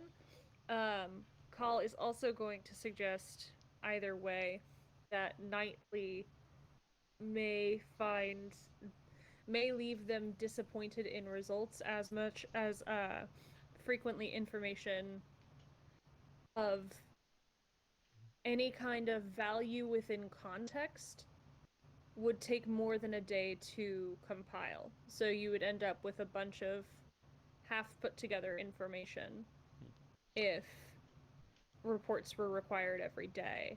And so it's going to recommend a slightly less regular schedule. They converse a little bit more, and then the handmaid says, "Well, actually, the placard for Count Stor's statue is actually loose. So if you could write your information and slip it behind that whenever you have information to give, and I will check it nightly. Uh, that way, whenever you have information, you can leave it there, and Milady will get it as soon as possible." That sounds like a wonderful plan. Would it be appropriate then, should information be of significant import, for me to potentially meet you at that statue if information is too sensitive to be passed off through paper? The handmaid goes a little pale, but she leans over to the changing screen.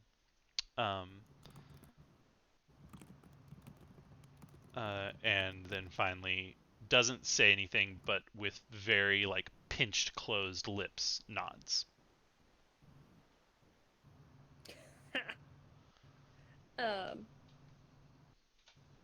Call is just going to incline their head.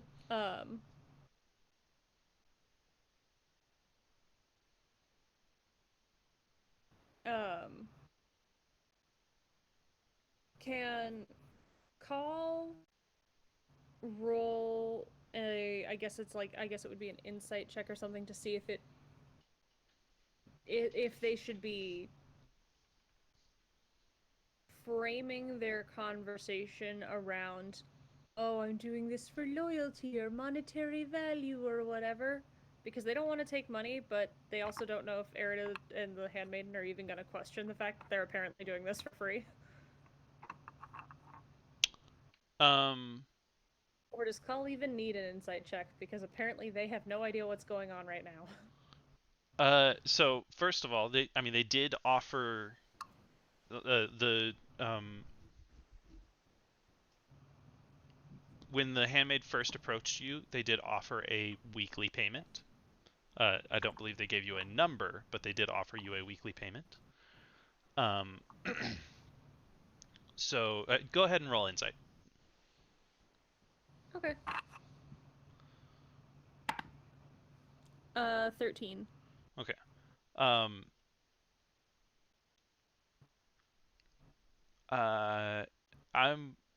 You got a 17 perception earlier. There are 2 bags of coins next to the chair. Like pretty small bags of coins, but two coin pouches sitting on the ground like under the chair. Okay. Well, in that case, Paul's not gonna bring anything up.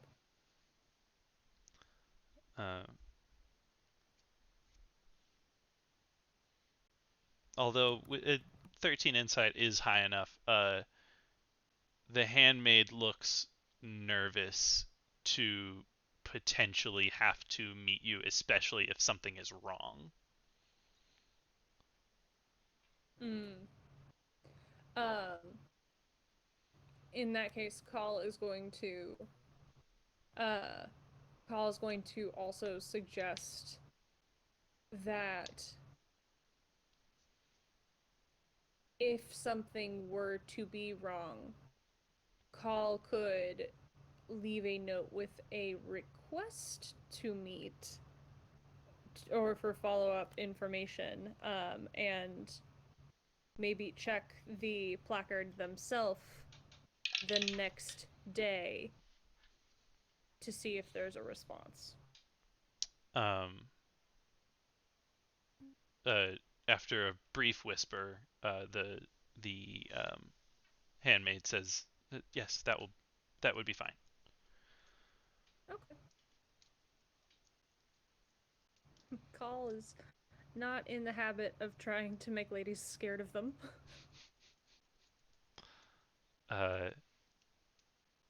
The Lady Erida begins whispering again, and the handmaid once again goes pale and looks at you.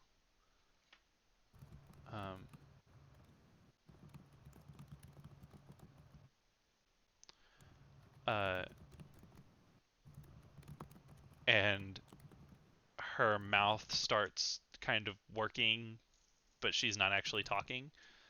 And then she manages to squeak out, "You're dismissed."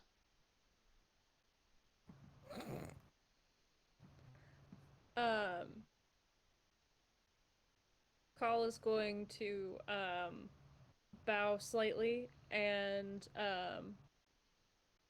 go ahead and, for appearance's sake, kind of make a very obvious glance down at the bag of coins to see if the handmaiden is gonna.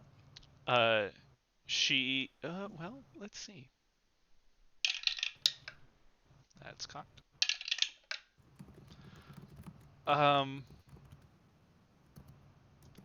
It's funny. She almost, she looks as if someone just it looks as if she was just startled by a very loud noise. Jumps up, reaches under the chair, grabs one of the bags of coins, and throws it, but it doesn't quite get to you. It hits the ground in front of you. You're like 12 feet away from her. But she throws this bag of coins. It doesn't quite get to you, hits the ground in front of you. But when it hits the ground, it does kind of break open, and some gold coins kind of slide across the floor toward you. And she is frozen in the position that she threw the bag from, like with arm extended. She's just not moving in that position. Oh my god. Call is going to give her a very slight smile in a kind of like trying to be like it's okay, and will um squat down, pick up whatever is like easily within reach, not go like grubbing around on the floor for anything that's out of reach, but like just try and like tidy up the mess that's in front of them and just leave. You get 19 gold. Nice. Because I didn't go grubbing after that last one. Yeah, one of them went under the like chest of drawers. Call has a little more dignity than that. Call's not about to go grubbing around on their hands and knees. As you leave, she is still frozen in the position of throwing the bag of coins, eyes as wide as dinner plates, looks horrified. So yeah, Incredible. we'll say that actual interaction probably took 10 to 15 minutes. So you could definitely make it back to Henry's room before Ren would need to leave to get here. Excellent. Well, in that case, Call is going to do just that. Call is going to go back to Henry's room, see if they're still there, and if so, give Ren a base overview of what happened. Like, basically saying that, like, yeah, it is Erida behind the screen. Handmaiden seems terrified, so maybe do your best to try and be calming. They don't really seem to know what they're doing.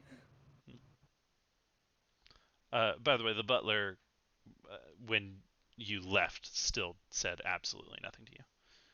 Looked very, Bless. very bored. A good butler never does free shit.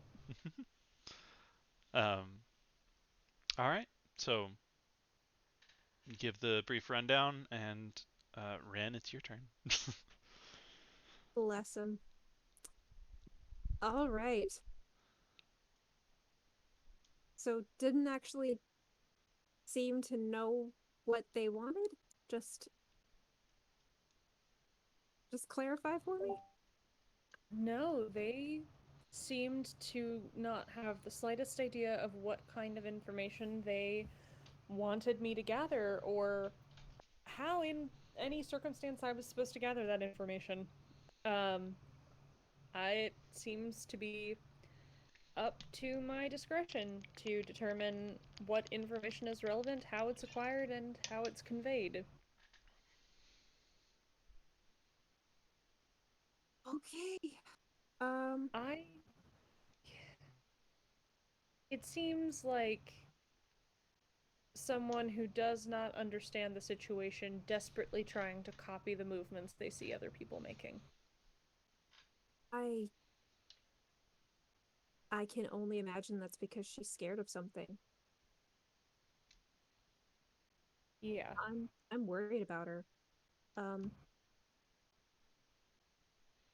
Well, if she wanted you to gather information for her, I have no idea what she wants from me. So, Potentially the same. If it comes up, Ren, do you want to ask her if you should be hanging around any specific people or places? Because she's pregnant. Do you think that she's worried about, I don't know, something coming between her and Ander? Or I don't even know what she'd be worried about, but I am not in a position to be her bodyguard, but if she wanted me to, I don't know. I can't even make assumptions at this point.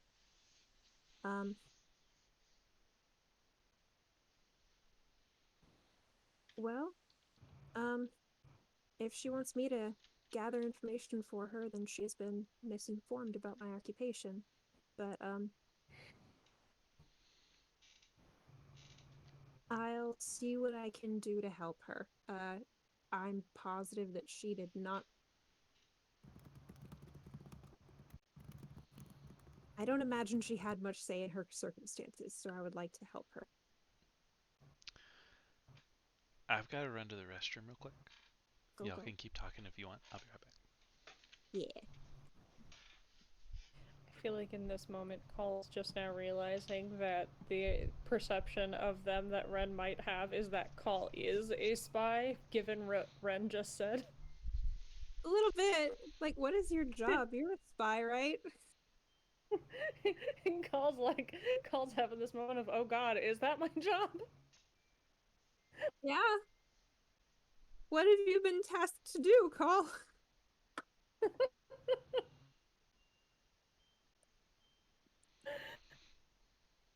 No, Yeah, keep Call's on. kind of going on a space journey off in the background right now. Oh, I'm sorry. I'd have to break it to you. You're a spy. You didn't know this? Oh my god. Apparently not. Poor baby. Okay. This is that, like, sir, are you aware that you're a cat meme? Okay, while Ben's gone, I'm actually going to run downstairs and get some more water. I'm gonna run, guys. Drinky waters. Yay. Asher, how are you doing? My back is hurting, so I'm laying down now. Oh, that's gross, and I am very sorry for you. It's my own fault. I sit like a weirdo, and so then my back gets all out of whack. And yeah, if I just sat You like a sit like a normal fucking person, homosexual? I'd be fine. Yeah, I sit like a homosexual. Like what else? What Yeah, else so can be expected to me? I'm neurodivergent and queer. Like yeah, no, I totally understand.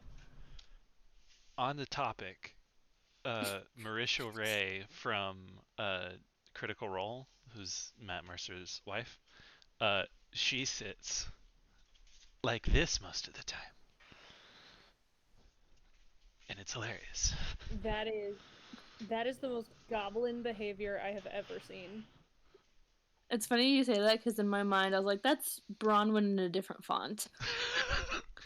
Oh, no, I'm not gonna argue that point. But that's still some goblin behavior. Yes. Okay, real quick because I missed this. How could I have made Call proud, or how could have who made Call proud? Yeah, I missed that too. Oh, it is when Jenny was like, "Oh, he could have scared Trent and then decided not to." And I was like, Oh. "But you could have made Call proud." I Because see. Call had the not joking, level 12 goal of scaring the shit out of Trent. Mm.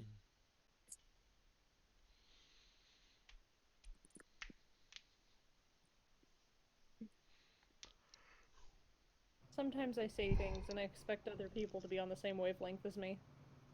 If I had noticed the message when that was happening, I think I would have gotten it, but I didn't read that message till well after 10 o'clock. So. Gotcha. I didn't even hear that you say that Ren should scare him. So, I don't know. I didn't say that. Jenny did. Oh, okay. I didn't hear that. Yeah. Yeah, Jenny said that. It was when they were debating whether or not to acknowledge Trent when they saw him. Mm.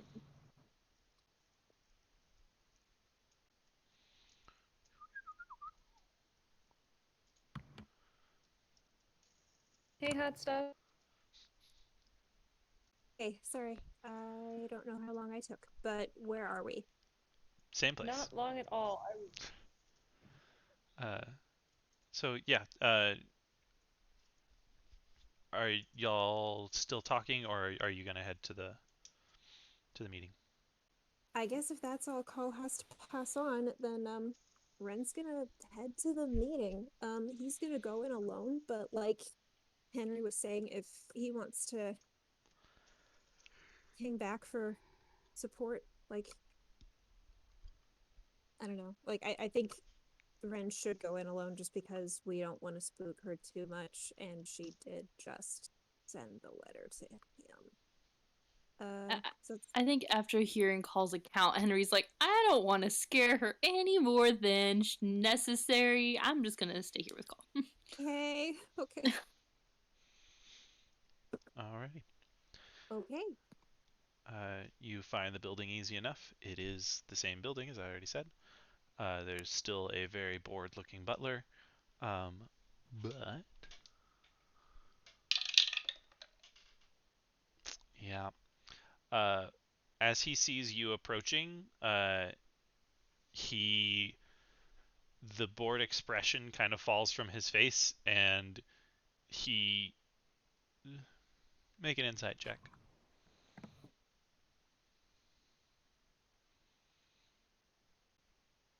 17 again. Okay. He is kind of making a point to not look directly at you. And as you approach, before you say anything, he starts opening the door. Okay, head on in. All right, make a perception check for me.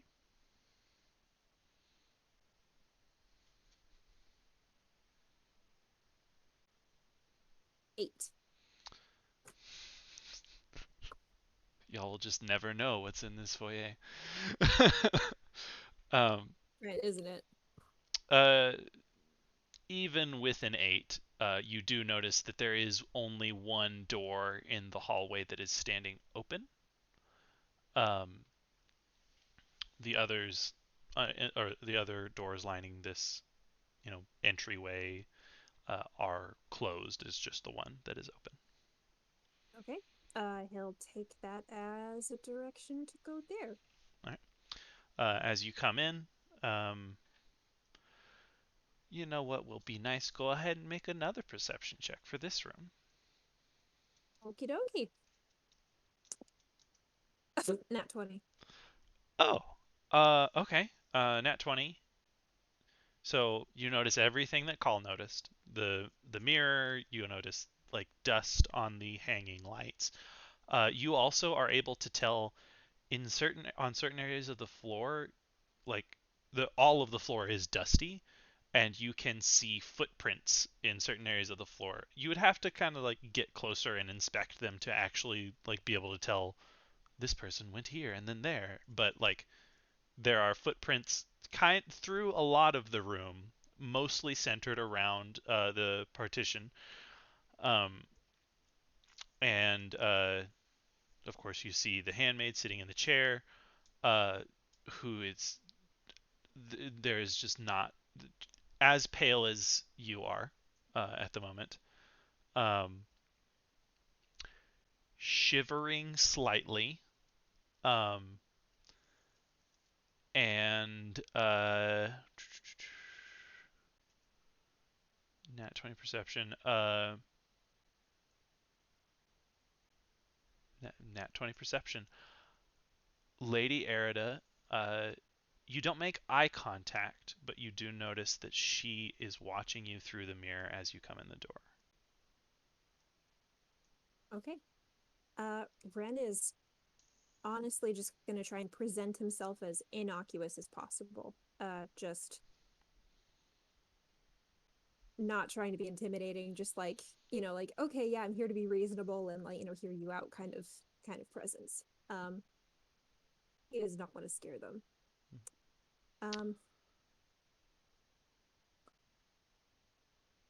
All right. Okay, I want you to give me an insight check with advantage, because a nat 20 perception, you are able to gather more of their body language than normal. It's another 17. Man, today is the day of 17s. 17's a good roll though.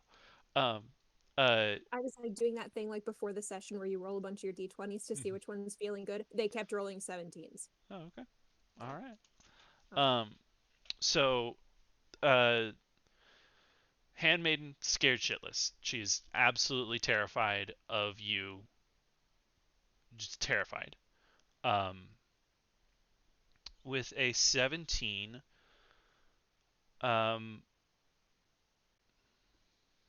Erida does not look scared. she does have she has a screen between you. Um,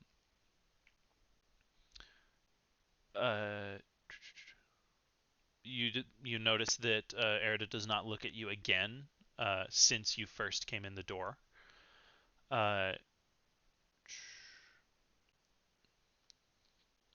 And when she leans to whisper to the handmaiden, she seems to like at the very least she knows what she wants to say. She doesn't sit there and think about it for a very long time. So yeah. So she is also currently whispering to her handmaid, and her chin is twitching a little bit. You notice, seeing in the mirror, you notice Erida like stops talking and sits there for a second.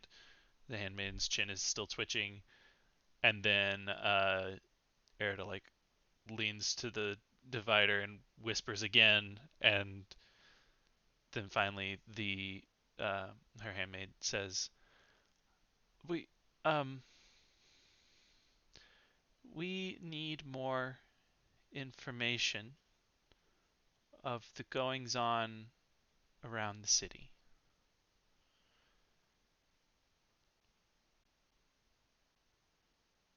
What manner of information? You know what? Give me a persuasion check real quick. Because you said you were trying to look innocuous and... Yeah, 14. Okay. Yeah. Her demeanor doesn't change, but it seems that like the fact that you are having conversation is helping her continue to have conversation. She says, um,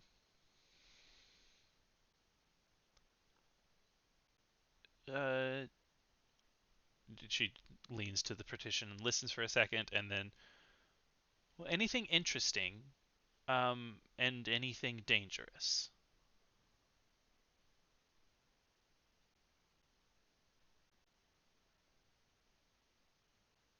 Forgive me, there is a broad scope of those sorts of things in the city. Is there anything that you can narrow down for me? I would like to help. But I can't do that if I don't know what to look for. I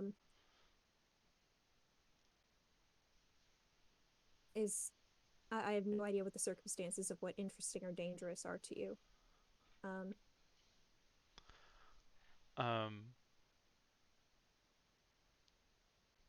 I'm gonna let the nat 20 perception carry a little further. She leans to the changing screen and whispers to Lady Erida, and you pick up her say, "The cat lady." Um, and then Erida whispers for a little bit, and then she says, um, uh, she's struggling to find the words to convey what she has been told. Um, she says, Captain Dawn, uh,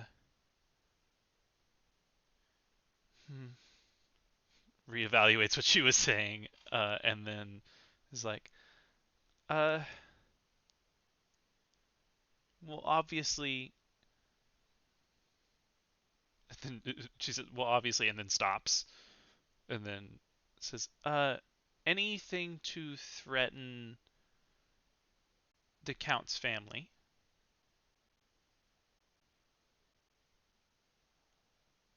Um,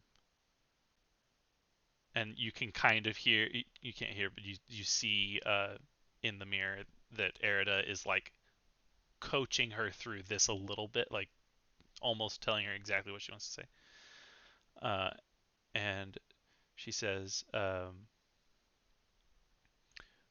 or anything that would be broadly dangerous to the people of the city.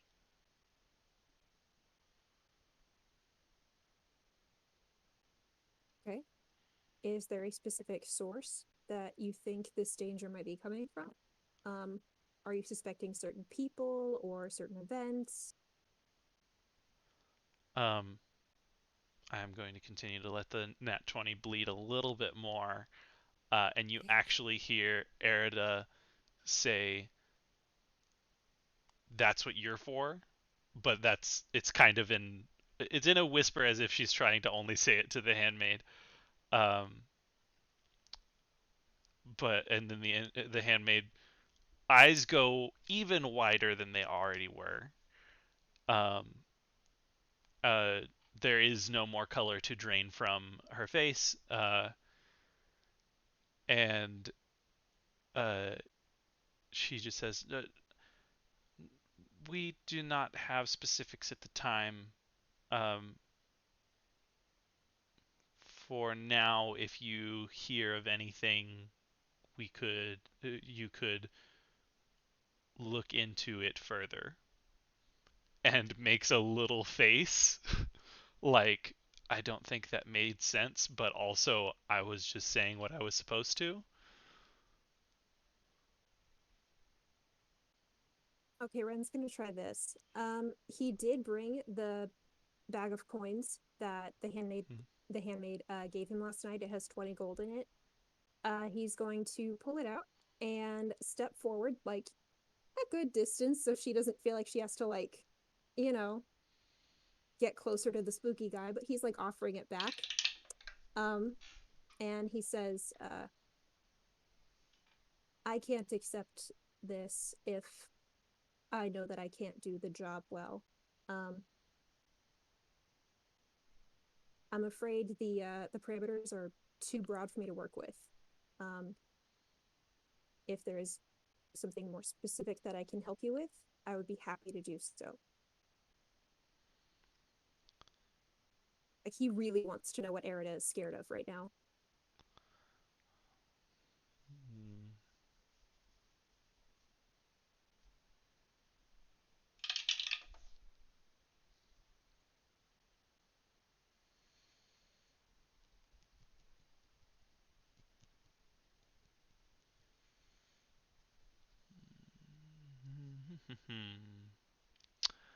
um,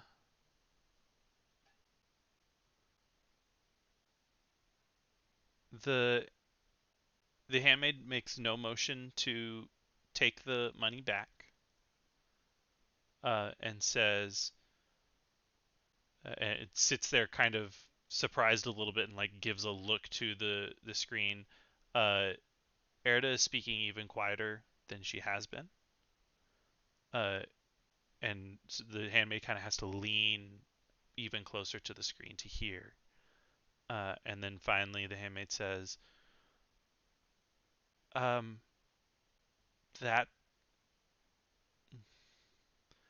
Milady wants you to keep that payment, and if you hear of anything to threaten the Count's family, um, and then she like whispers for a second, uh, but as close as you're standing, and she's not being careful enough in her whisper, you hear her say, "Should we should we have should we have him drop the information in a different place or the same as the other one?" Um, Here's that. yeah, yes, Ren hears that. Yes. Um, Okay, he's keeping a straight face. uh, and then she says, um,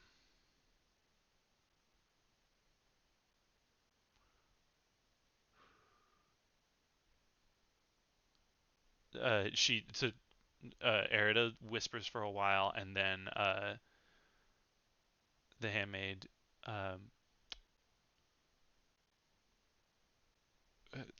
sorry, I just the handmaid says, "I will be walking the courtyard nightly.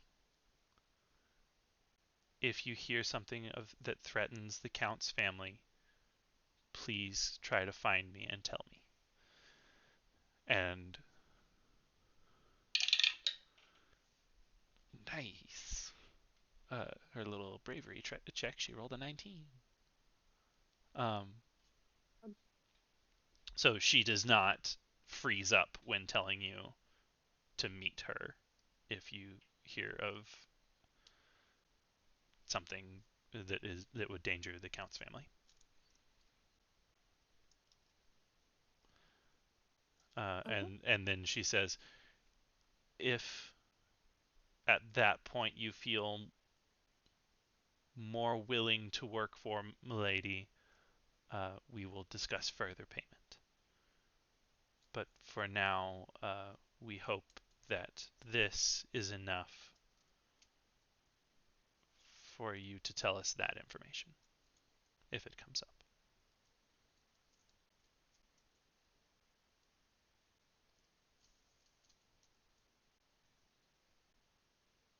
She didn't come to take the pouch or anything like that. No, she Ren like actually, as you approached, she like. Yeah. Okay. Ren actually kind of bends down and sets the pouch on the floor. And he's going to say, God, something to, wow, I'm really bad at phrasing things. Okay.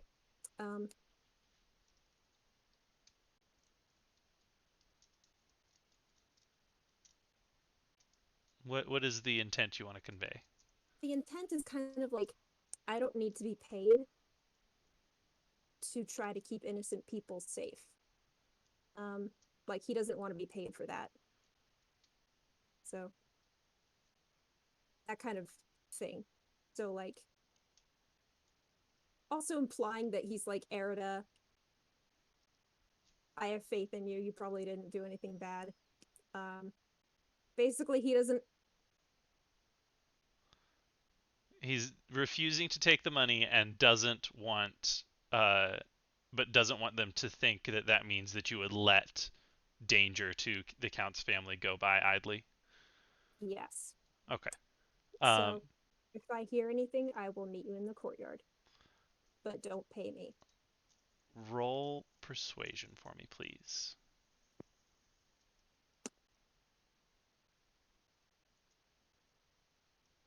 14. Okay. So here's what this is a little house rule that I'm going to add in. If you ever find yourself in that kind of situation where you can't get the words out that you want, if it is a situation where I'm not gonna have you roll anyway, then you just won't roll anyway. But if it is a situation in which what you're trying to say is going to have a roll associated with it, if you just want to say what I'm trying to convey and then roll, and then I ask for a roll, it'll just be a straight roll. However, if you are in the same type of situation, I'm going to try and remember to do this myself. If you are able to come up with it eloquently as yourself, not your character, then I will be more generous with giving advantage for your own phrasing. I like that a lot. I like that a lot. The role-playing aspect. Yeah. Okay. So if you can do it, awesome. If not, you're not going to be penalized. You just won't get the advantage. Cool. Okay. Yeah. So I take it with that you are going. What do you do after putting the money down and doing your best to convey that? Basically, just clearly stating that, hey, I'll meet you, I'll do the job, but like, don't pay me. He'll just wish them a good day, bow, and leave if there's nothing else they have to say to him. They say nothing to you as you leave. Okay. He's gonna go back to Henry's. All right.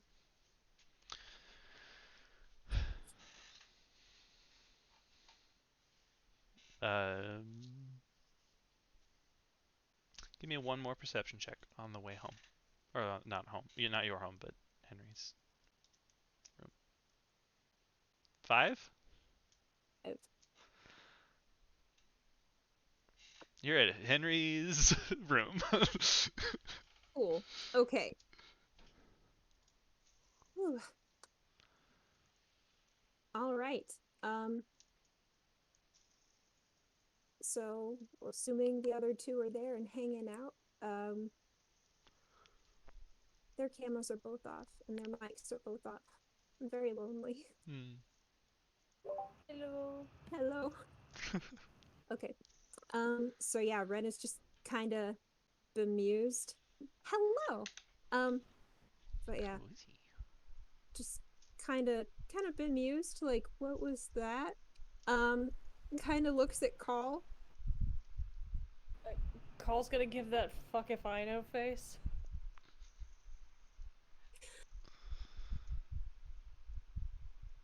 That I told you, right? face.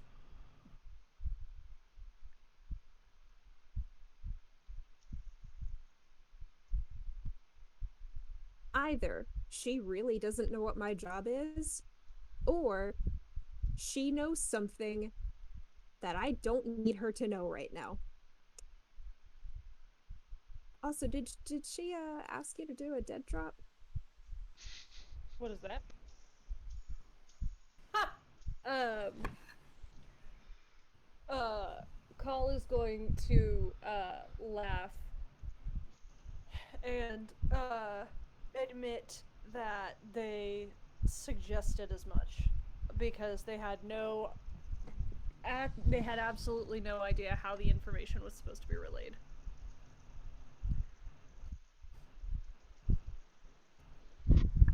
So what are y'all gonna tell her? I heard one of them whisper about the cat lady, so I think we should probably bring this to your captain, Call. I'm going to bring this to my captain regardless, but that is incredibly useful information to know. Thank you.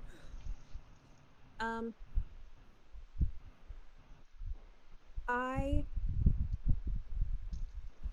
know that we have said some controversial things about the Count recently. I do not want to put Erida in danger.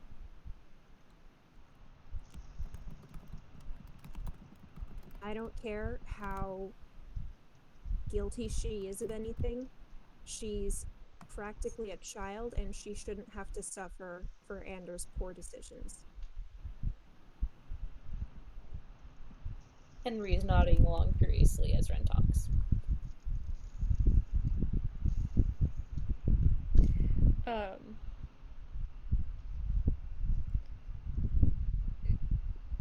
Call is going to make a probably in poor taste joke in an attempt to lighten the mood.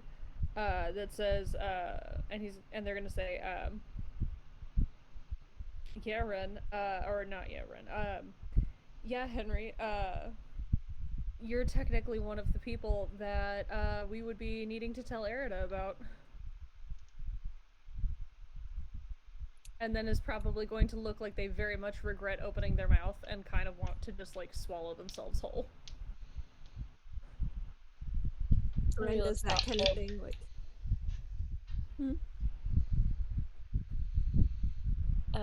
Henry looks thoughtful and says, I don't want to harm Andrew's family.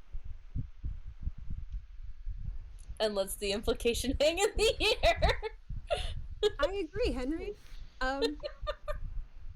But I don't know Chel's stance on this, and if she decides that the easy route would be harming Erida or any of Anders' other family, I would hope that you guys would stand with me against that. Maybe just to dissuade her of something.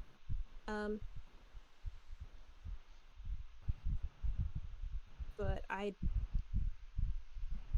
everybody in Storgarrd knows that I don't trust Chell's heart.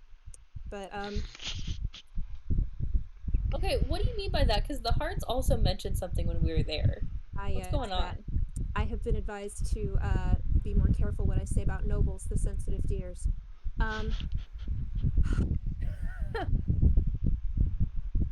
That is actually called laughing.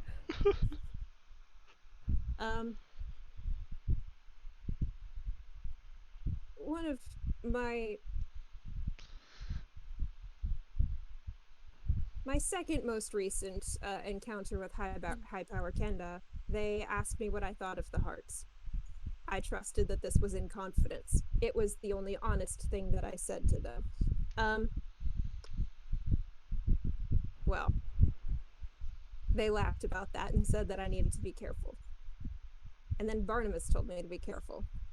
So if I don't want to talk around anyone in public anymore, that might be something of an explanation why. Man, the Mage Tower is full of gossips. I know, they have nothing else to do. You would think magic would be an interesting enough subject to keep one busy, but... Specifically, I said that they were sadistic and power hungry. I don't like them very much. Very nice. Henry has a small frown, but doesn't say anything. I am hoping that they will prove me wrong. I don't want to butt heads with them.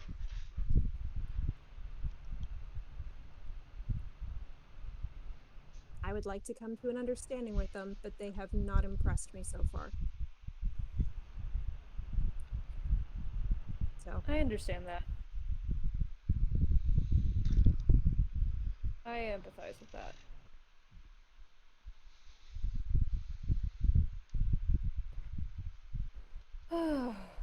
Okay. Is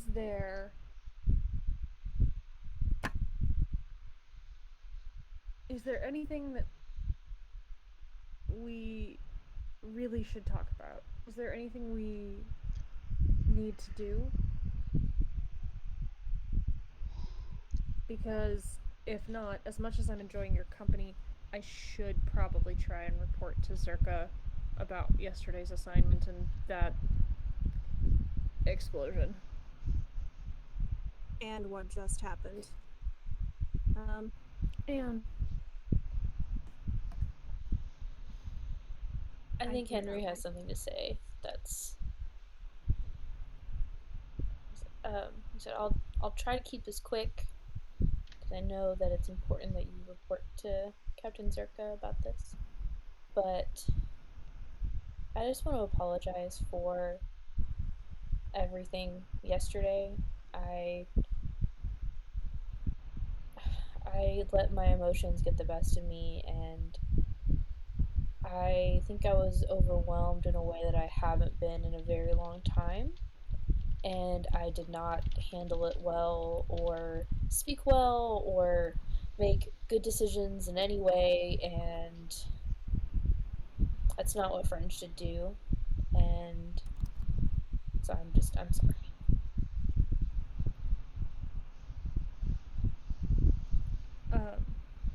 Call is going to have a very serious expression and nod and say, I appreciate that. It wasn't your best move, but I can understand that there were a lot of factors leading into the decisions that you made at that time. And I appreciate it. I guess this would be a good moment to remind us all in the future that I do have 11 roommates, and they are likely to be in and out at any given time. But I appreciate that. Thank you. I think Henry puts his head in his hands. They didn't hear me, right? When I was talking yesterday? At least one of them definitely did, and I'm going to try and see what damage control I can do this evening. Still not quite sure about the other one. I want to apologize in person, and I mean, they don't know me, so I mean, who knows if they'll trust what I'm saying, but I need to apologize. Oh! Shit! Is there anything I should do? That's I you looked away. You didn't know. Oh, fuck. Etsley's the one who heard you the other day. You remember you looked away when she turned to take off her niqab. Yeah, of She course I did looked that away. intentionally. Yes, I respect that. But she did that intentionally. She was trying to tell us that she's Yuanti.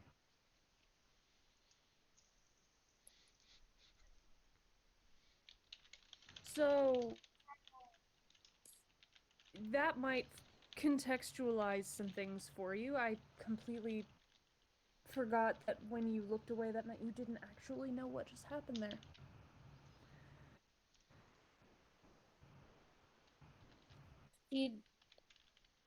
She trusted us enough to tell us that when the execution was about to happen. Wow. I mean, I would still be very careful about this. I'm sure she had many high emotions rolling through her at that moment. But yes, that is definitely a show of trust, and I think that if you are to go apologize to her for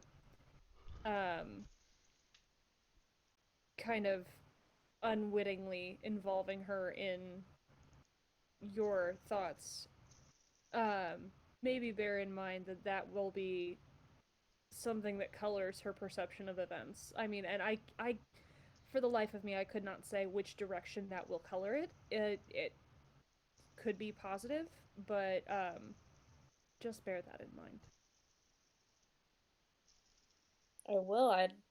Wow. Thank you for telling me. I'll keep that in mind. Mm-hmm.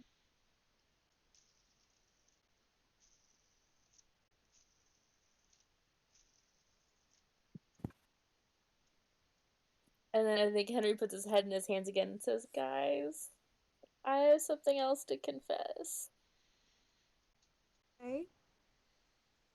I've been thinking about it all day, and I can't shake the feeling that after yesterday, I have a crush on Chill's heart. You what? I don't trust her. I don't trust them. I I don't trust them in my head, but my heart wants to. And I am going to do my damnedest to not let my heart color my judgment, because they are dangerous and we don't know what their intentions are, and I would never let my heart get in the way of protecting people and the good of Storgarrd and the good of my friends. And but I just thought that you guys should know that I am emotionally compromised and like her so much.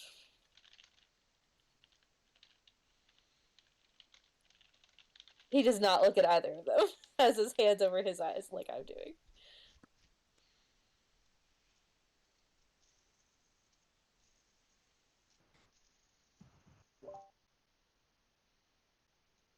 Okay. Call is blinking, and Call is going to say, I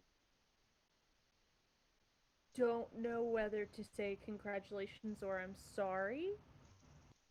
So, they're just going to kind of gingerly give Henry a there pat and say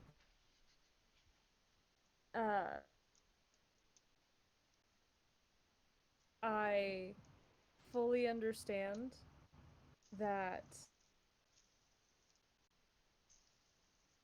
the heart does its own thing, and I appreciate your acknowledgement of the situation we're in. As it is, I still can't decide whether to say congratulations or I'm sorry. Henry laughs both times that they say that. Yeah, I'm kind of in the same boat with that.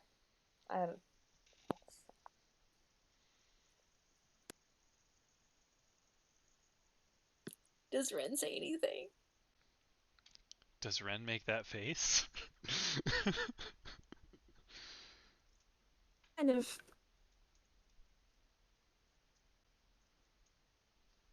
at a loss for a moment. Like this was right after Ren had just like really told everybody what he thought, and he is not taking any of that back. But like, oh no, Henry sort of kind of mood.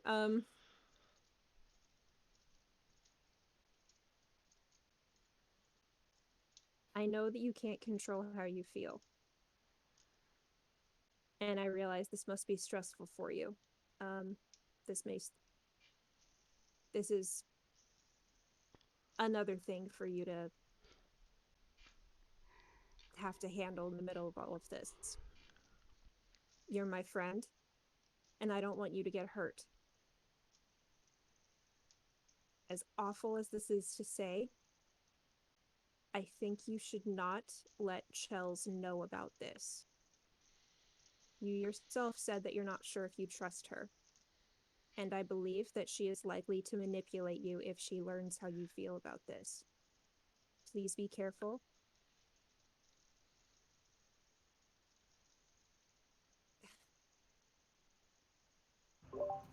I'm your friend and I want to be here for you. But please be careful. Paul's gonna be nodding along to everything Ren is saying. I will admit that I don't think if it wasn't somebody dangerous and complicated, I still would not admit my feelings unless there was an indication that they could in any way be reciprocated. And I am not under the impression that Chels is looking for someone, and if she was, I don't think that I'm probably not what she's looking for. So even if she wasn't complicated, I wouldn't admit it, but she is, so don't worry about that. I'm not gonna say anything. Ren's gonna squeeze Henry's shoulder. Like, kind of like, I don't know what to do with you, bud, but I'm here kind of thing. Ooh. Okay. Well, thanks for listening. Yeah, feel free to go and take care of what you need to take care of, and you too, Ren, if you have to go. But thank you guys both. You're really good friends. Are you sure? Thank you. You are as well.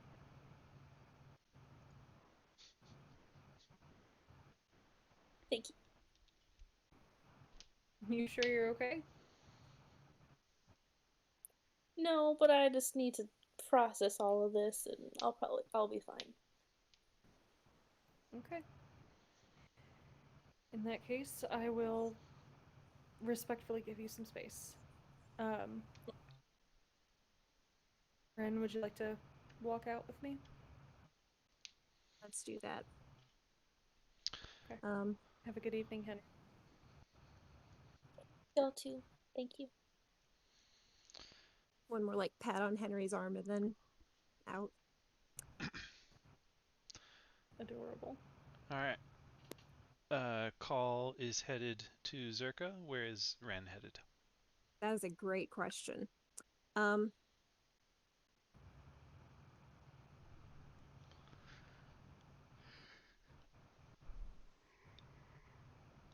Okay, yeah, I'm running through my list of things that Ren has to attend to right now. He's not bringing anything up with Barnabas right now. He's being a chicken and avoiding the mage tower.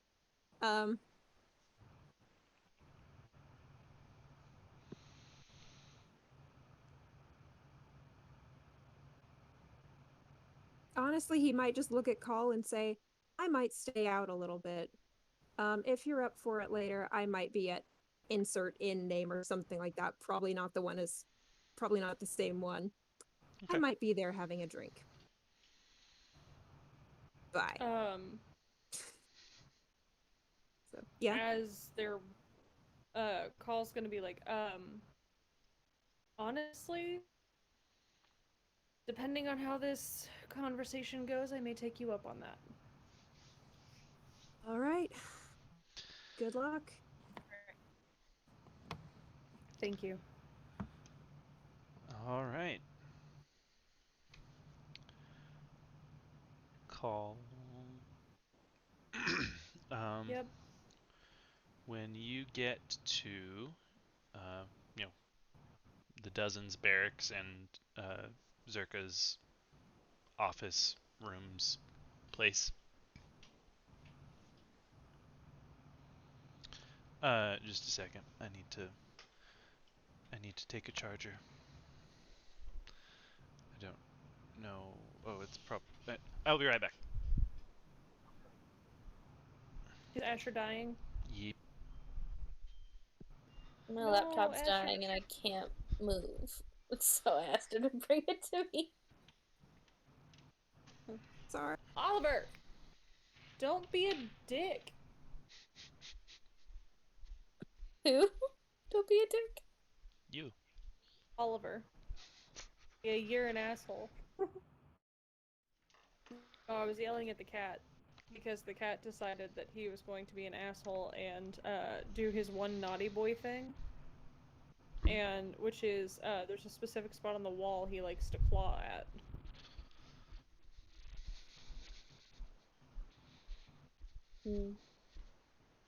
Sounds very asshole. Which is some peak.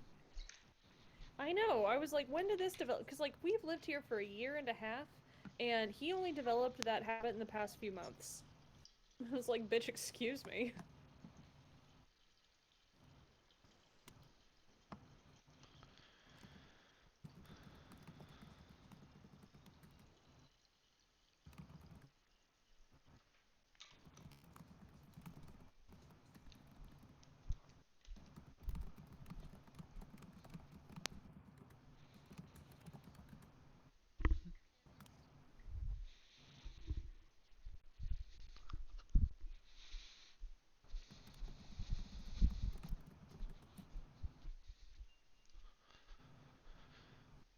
Okay.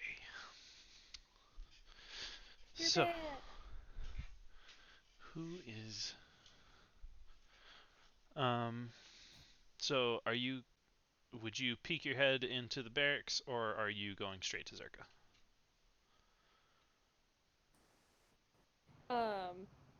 Call is once again going to see if Zerka's around. Okay.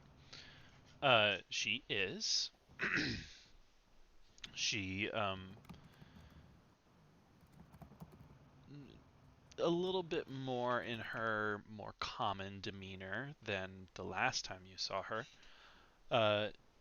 Is just kind of standing at her desk, scanning over some papers that she has. Looks up when you come in,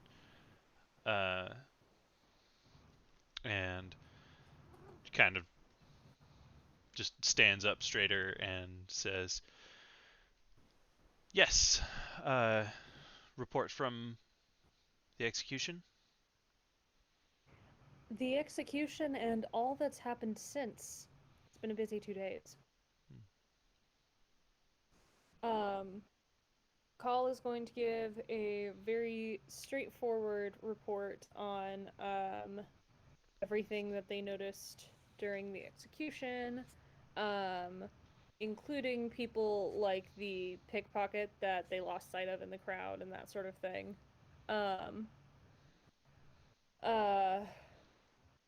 Because they rolled fairly reasonably on their perception checks during that. So Call's going to give a pretty straightforward report on that front, and is then going to lead into the conversation with the Hearts. Is going to very bluntly say that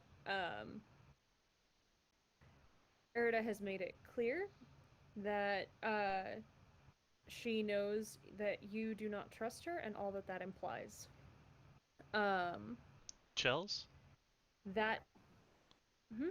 I thought. Sorry, I thought you said Erida has made it clear. My bad. Sorry, Continue. Chels. Yes, if I did say Erida, I meant Chels. But yes, Chels has made it clear that she does not trust you, or that she knows that you do not trust her, and all that that implies.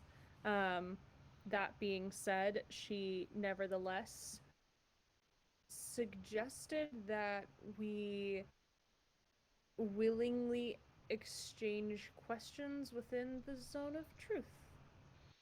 And so Call's going to tell Zerka pretty much all of that. Is going to like brush aside Henry's more anarchist leanings, but is also going to clarify that, you know, Henry was in the room when Chels was making her commentary about Ander, so kind of trying to like offset it in case Etzley had actually bothered to say anything to Zerka about what Henry said in the room, so that it wasn't like, you know, not acknowledged that Henry knows what's going on, but also is not like throwing Henry under the fucking bus. So they're gonna clarify that.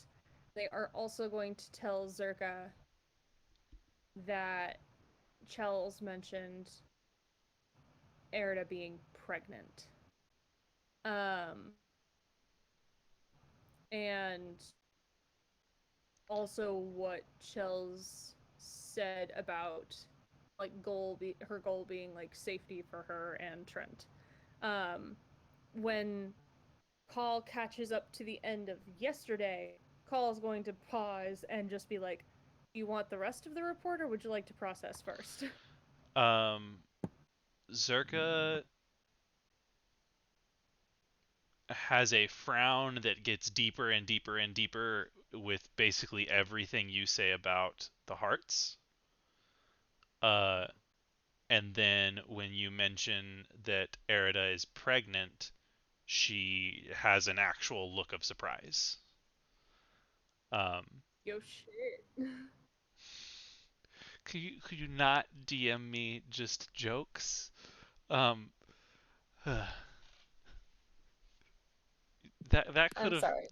been in gameplay side chat. That could have been fine there. I'm sorry, Bronwyn. When you said Erida's pregnant, in my head it was immediately, "Am I pregnant?" And I just had to say it. Gregonate. So she looks actually surprised by the pregnancy reveal, and she is going to say, do you have more information on that? Did she provide any proof or say how she knew?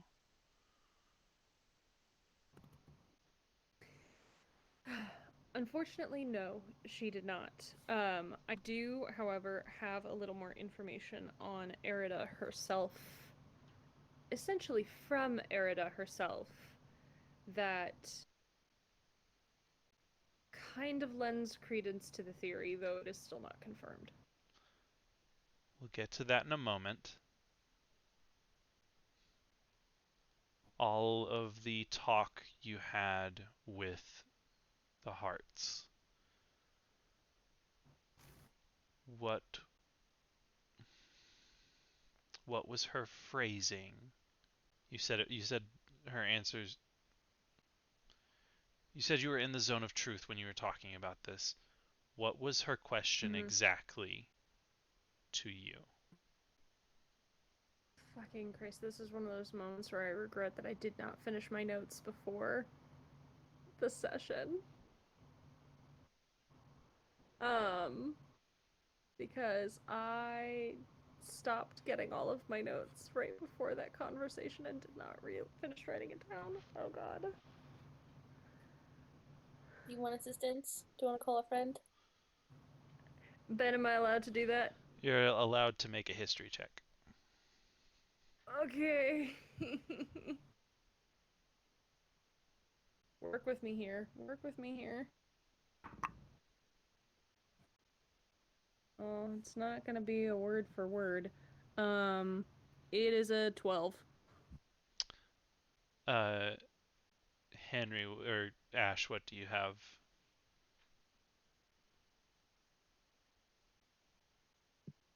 I actually took notes on this part and I said, she asks, if I can get rid of Ander, would any of you stop me?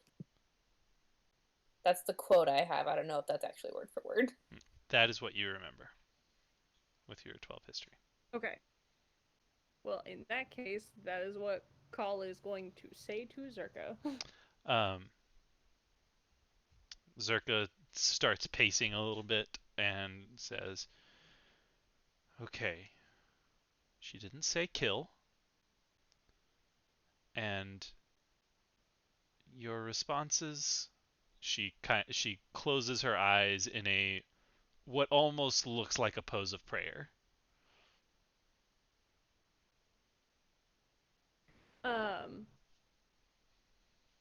Call is going to say,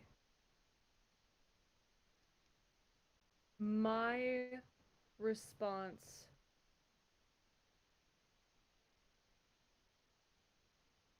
was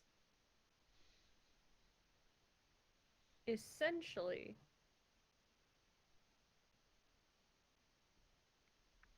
that were there no other alternatives for the good of the county, I would not stand in her way. Good and safety of the region, I would not stand in her way. And I was very clear with the caveats that I gave. And the others? Fewer caveats.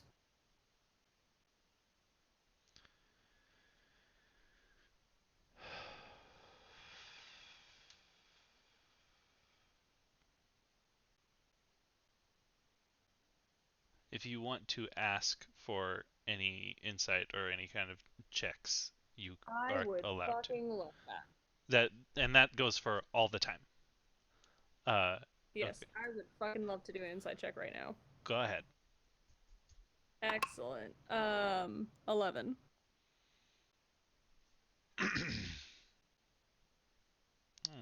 I don't have a Zerka dice. I need a Zerka dice. You not Oh have fuck. Zerka is entirely unreadable. Fuck.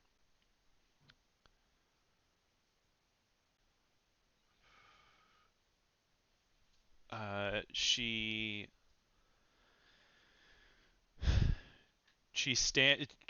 stops her pacing and stands very still. She's thinking for a while. I did not use Goliath to roll for Zerka. Angry face.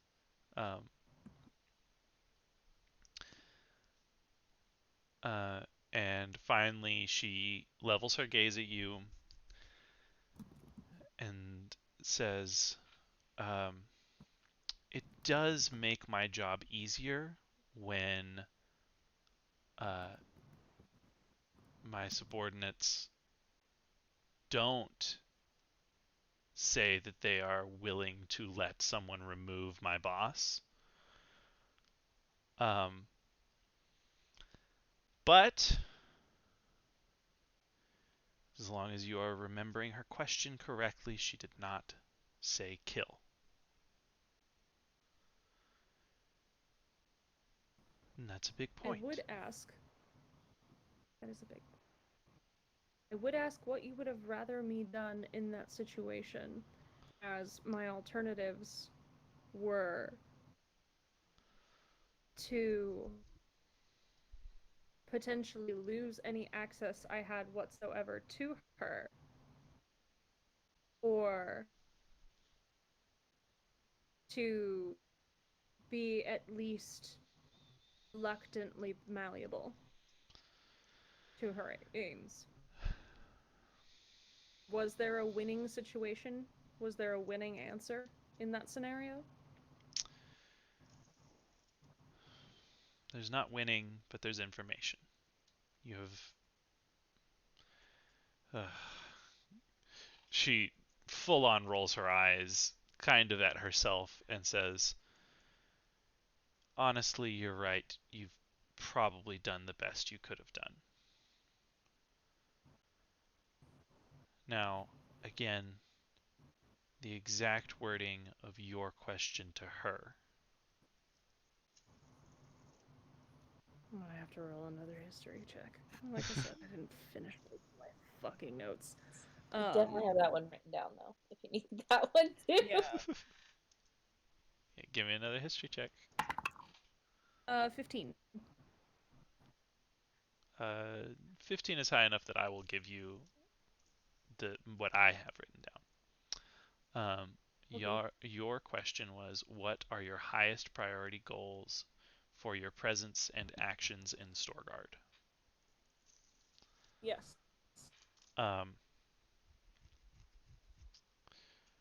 And Zerka looks a little impressed with the question, knowing you only had one. She kind of nods along and says, "That's good. Current information is far more usable than old, so."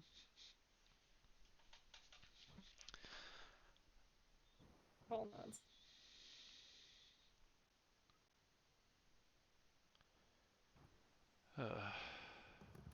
Well, moving. Get rid of.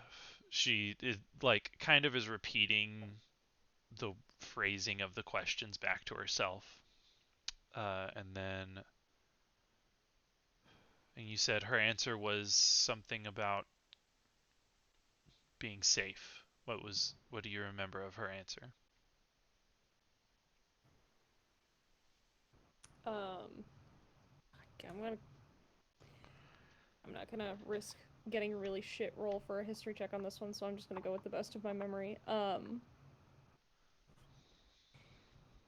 It was essentially to do whatever was necessary to ensure the safety of herself and her brother.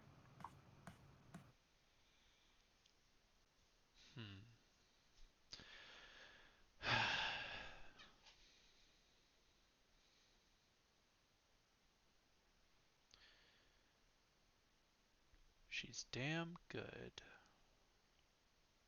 Unfortunate. Yeah, she is. You're not here. Shut your mouth. So I'd assume she had advanced time to prepare, as she's the one who suggested this in the first place.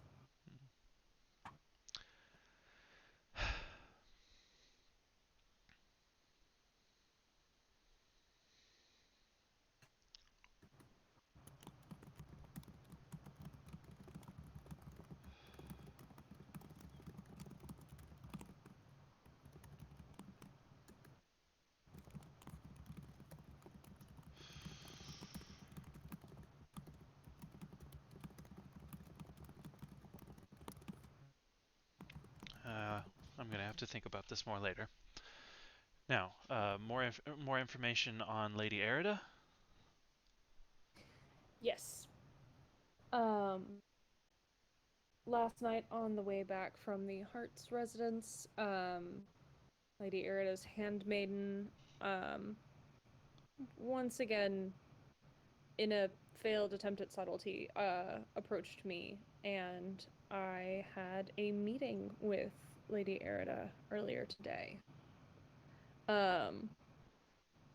So, Call is going to give the whole rundown on the situation, the limited staff, the location of the meeting, the fact that Lady Erida was trying to hide the fact that she was, the person in the room, but was the person in the room, the fact that the building did not look used or frequently occupied, so it was, it seemed to be unearthed for this purpose. And since Ren went ahead and told Call about the cat lady and Captain Dawn, Call is going to relay that information as well. Is going to give Zerka the entire play-by-play of the exchange. Okay. Um.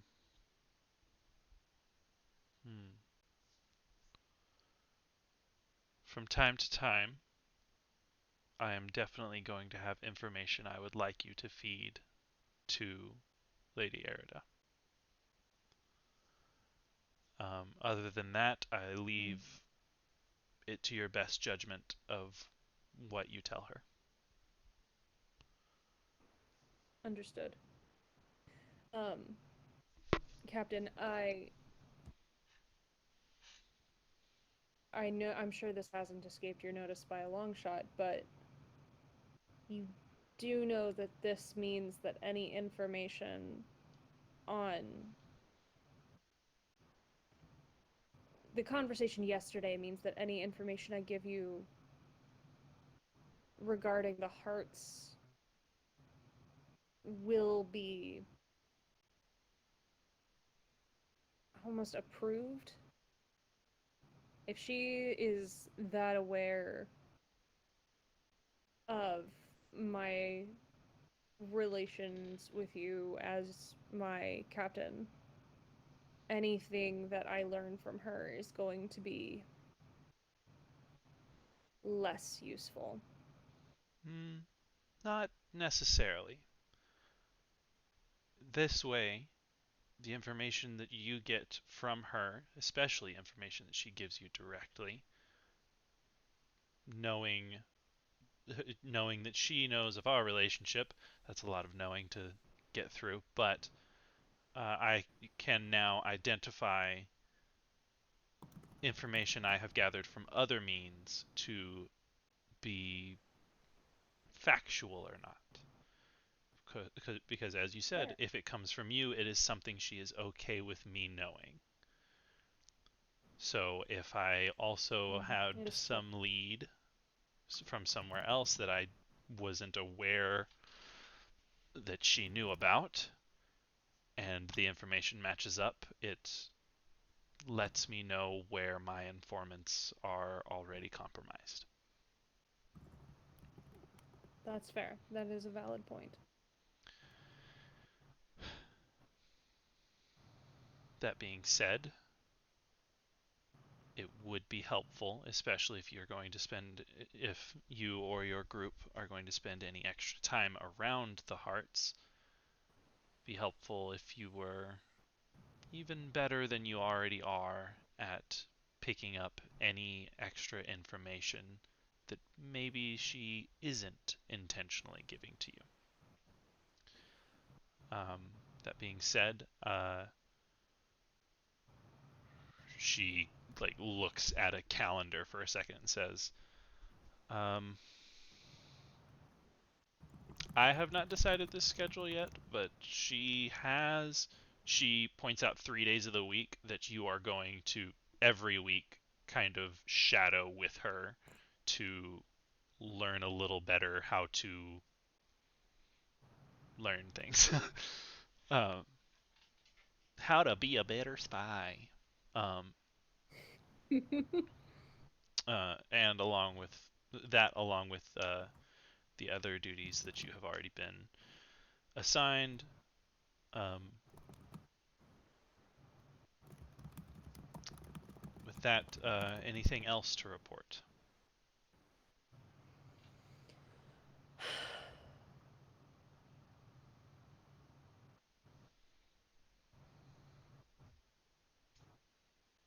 Call's like taking a moment to think through things.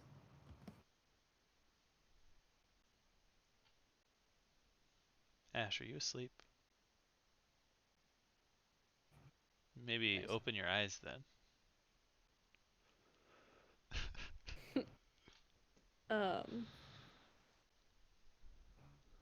Yeah, Call's gonna take a minute to think over the events of the past couple of days.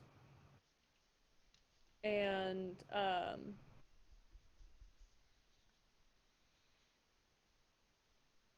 they're going to,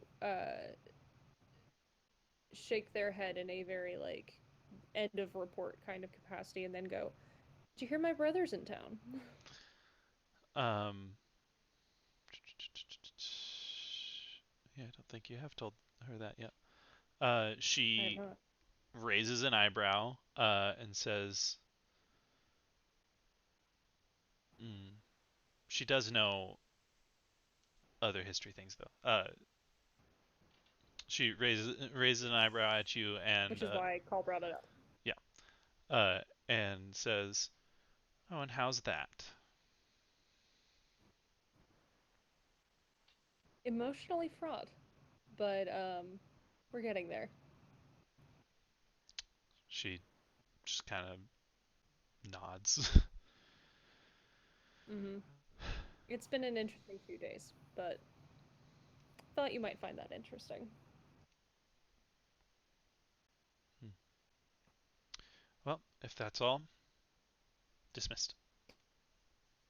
Thank you. Um, Call is at this point going to go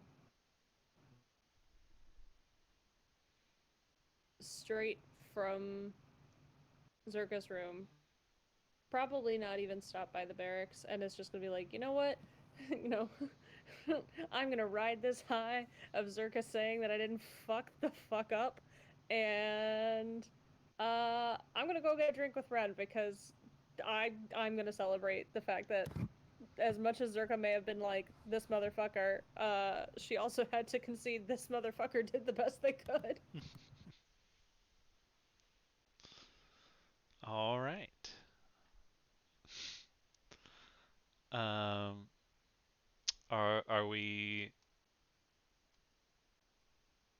gonna have a powwow at the? Are we gonna, do y'all want to roleplay that? Ren and Call. Do we?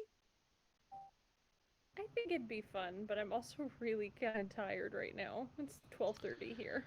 All right. How about we call it here? When we come back, we'll have whatever kind of roleplay y'all want for that. And then immediately, I think we're going to jump into downtime. So there will be a period of time. I'll go ahead and tell you. There will be a period of a couple weeks that if y'all look into specific things, then it will be role played because so. But you're going to have a period of time where there's nothing immediately pressing on you having to do something. So you will be able to choose to spend time making something, learning something, doing whatever. Um, so if you want to come up with things to do during that time period, that'd be awesome. Uh, if you want to like take that time to just say, yeah, my character is getting their head right, that works too. And if you choose to do that, I might work out some way that that's beneficial. So, like, I don't want you to think that spending time getting your character's head right is wasteful of this like kind of bonus time that you'll get. I respect and appreciate that so very much. For instance, in one of the D20 campaigns, there were obviously none of you are addicts of anything, but in one of the D20 campaigns, there are two characters who were addicts, and they like when they had downtime, they were able to like go to AA meetings and that kind of stuff, and they had specific roles. Like they had a whole like what is the word when you use the thing again? What is that? Relapse. Yes, relapse. They had relapse dice. So like if you you rolled your relapse dice, and if you like when you had a trigger, we don't need to get into all those mechanics. It was a cool mechanic. Obviously, none of you are addicts, but I will try to think of something. Yeah.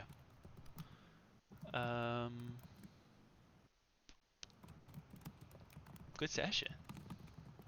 Good session. Okay. Maybe someday y'all will remember that there are other people in rooms. Yep. That's Orin. He doesn't care. I'm gonna have my heart broken if Orin is the secret mastermind evil villain. Yeah. Orin's the BBEG. You should know that.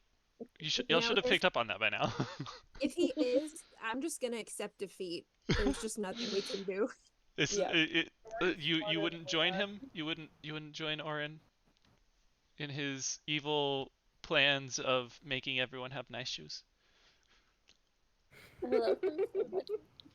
He's so sweet. Yeah, it was about time for us to give Orin the rundown. Yeah, honestly, he's so involved already. Yeah.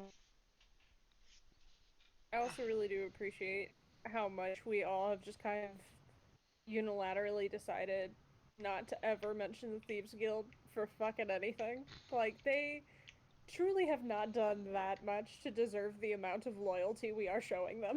But, dear God, I am so entertained by it. Also, thing is, can you imagine the repercussions of that getting out in Storgarrd? Like, to anyone if we said anything. Oh, absolutely. I'm not arguing with our decision. I just think it's funny. I think it is, but our reasoning is pretty solid. That would be kind of catastrophic, I think. But yeah, we all just decided, nope, not gonna talk about that. So like immediately on the same page there. Good session. Okay. I'm really glad that Orin's on his way to getting out of Henry's room because he deserves more than that. And I'm really glad you got to talk to the ring and that the ring was happy. For a minute. Before Ren ruined it. They had to talk about some stuff. They did. For a minute. Yeah. You know, I wonder if Ren like checks in with the ring just to like apologize. Like, hey, I'm sorry, like, you know, our last conversation stressed you out. Would you like me to read you something or something? I'd like him to do that. I would like for him to do that actually, just to like, hey, let me check in with you. Not everything is just a me using you for information kind of thing. Yeah, I think I want to establish that Ren does that.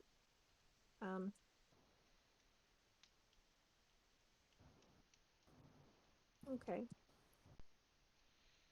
Henry has some poetry that he always carries around with him if they're ever like hanging out and Ren wants something to read. Henry always has poetry on him. Like that. Can Ren and Henry share poetry? Henry didn't write it. It's just poetry that he really likes that he has with him. Of course Ren didn't write any poetry. What are you talking about? He just likes to save a lot of it. Sips. The dude was a scribe. He likes stuff. So, yeah. You know, music. You know, music is poetry too. So, like. Nah, he's a big loser. Okay. Well. And we love him for it. think it does. I think it just goes to show, which of the party did not meet the handmaid because y'all don't know her damn name. Henry didn't meet her, Yep. so no one asked her name. I love that that's Henry's legacy. Their name. Okay. You are entirely correct. 100%. Yeah, there's not much arguing I could do about this. I could be talking about like it wasn't the moment, but also no. They also didn't Henry ever never get our asked for names. good. Henry asks regardless of whether there's a moment. Henry asks when they're Henry being forces- interrogated in a dungeon. Henry forces the moment. Henry You will inspires tell the me moment, your name okay? and you will like it. Whew. Just real quick, I want to give the physical description of the handmaid because I realize I never did that. She is 5'6". She has dark brown hair that's worn in a tight but simple braid. She's very lightly tanned, and has a few freckles. No scars that y'all can see. When y'all have seen her eyes, they have appeared brown. Almost every time, except when Ren tried to give the money back, and she went back in the chair. She angled her head higher than she ever has previously speaking to y'all, and the light caught on her eyes enough for you to be able to tell that they're actually green.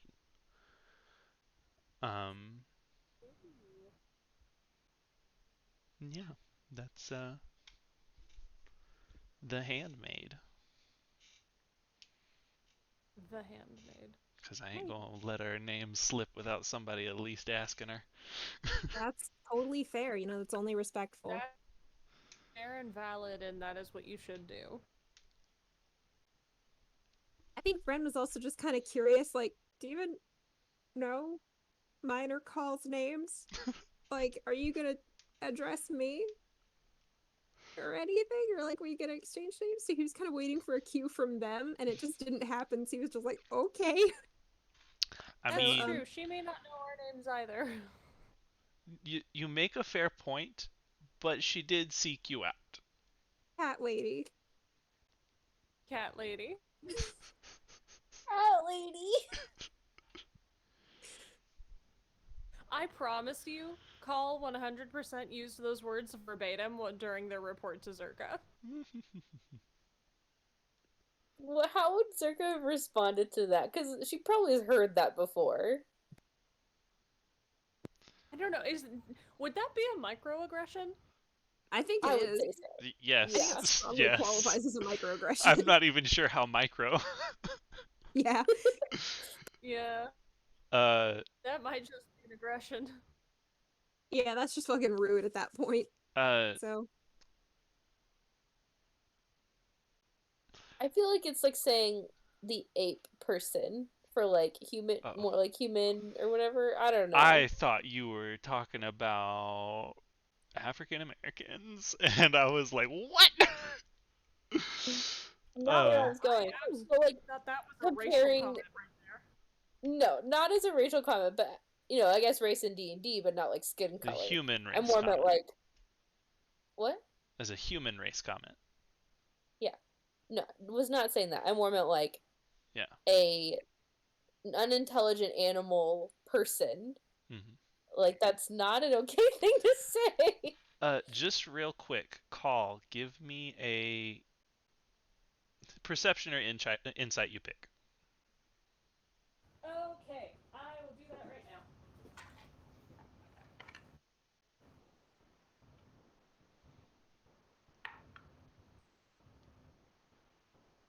Can I not do that? Was it a 1? Yeah, it is. I crit failed that fucker. Alright, well.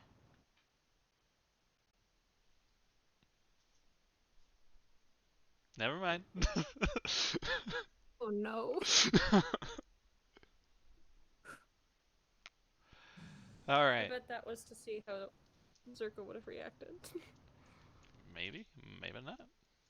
Maybe that was to tell if someone is following behind you to try and kill you at the beginning of next session. We don't know. I doubt it because it wasn't in session. Yeah, but sometimes I like to be prepared. All right. Considering everyone is yawning and falling asleep, this is great fun. You guys are great. Bye. Good Bye. session. Goodbye. Bye bye.